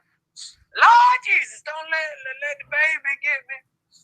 Shunning on Honda. All of that bullshit. I can't deal with no Cat Williams. Cat Williams needs to just choke on a hairball and die.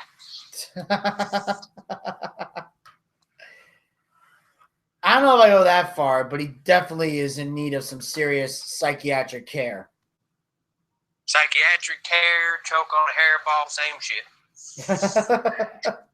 I suppose. We both agree he needs to die. Death is upon him. Pretty much, yeah. It's getting there. It is getting there. Yes, die. All right, and that, ladies and gentlemen, will officially wrap up this episode of the Boochcast for today. Again, I want to thank everybody so much that tuned in live. I want to thank everybody listening to the archives. Gator, I want to thank you so much, man, for calling in. And I look forward to chatting with you about Moonraker Chikara, bad indie wrestling gimmicks, and plenty more next Monday. Oh, we'll have a good time, buddy. We'll and I'm just glad that you were open to actually checking out the car, and I'm kind of glad you enjoyed it. I figured you would, but like I said, I'm glad you checked it out, and I'm hoping you'll like Moonraker, which is one of their pay-per-view shows. So I'm hoping you enjoy it. And the venue that they had Moonraker in is a venue I've went many times. So. Awesome. All right, so we'll definitely talk more next Monday. All right, buddy. All right, man. Take care, Gator. You too, buddy. We'll see you Monday. All right, man. See you Monday. Later.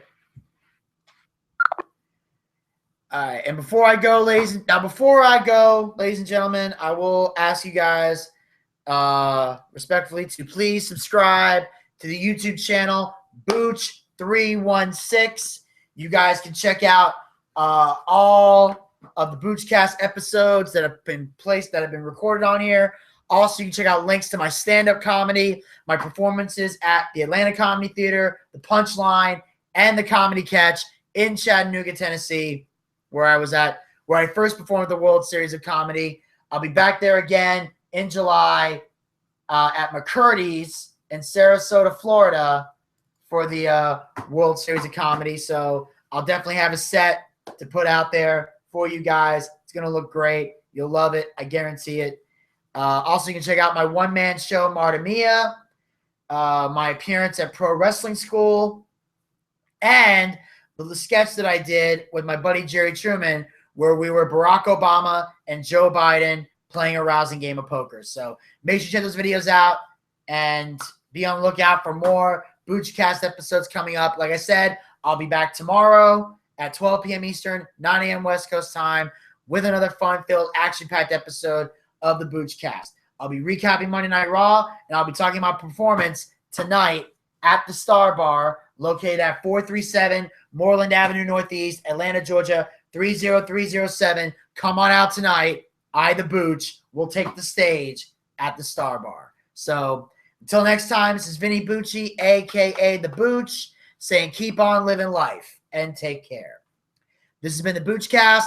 I'll talk to you guys tomorrow right here on YouTube. Until then, pizza, baby.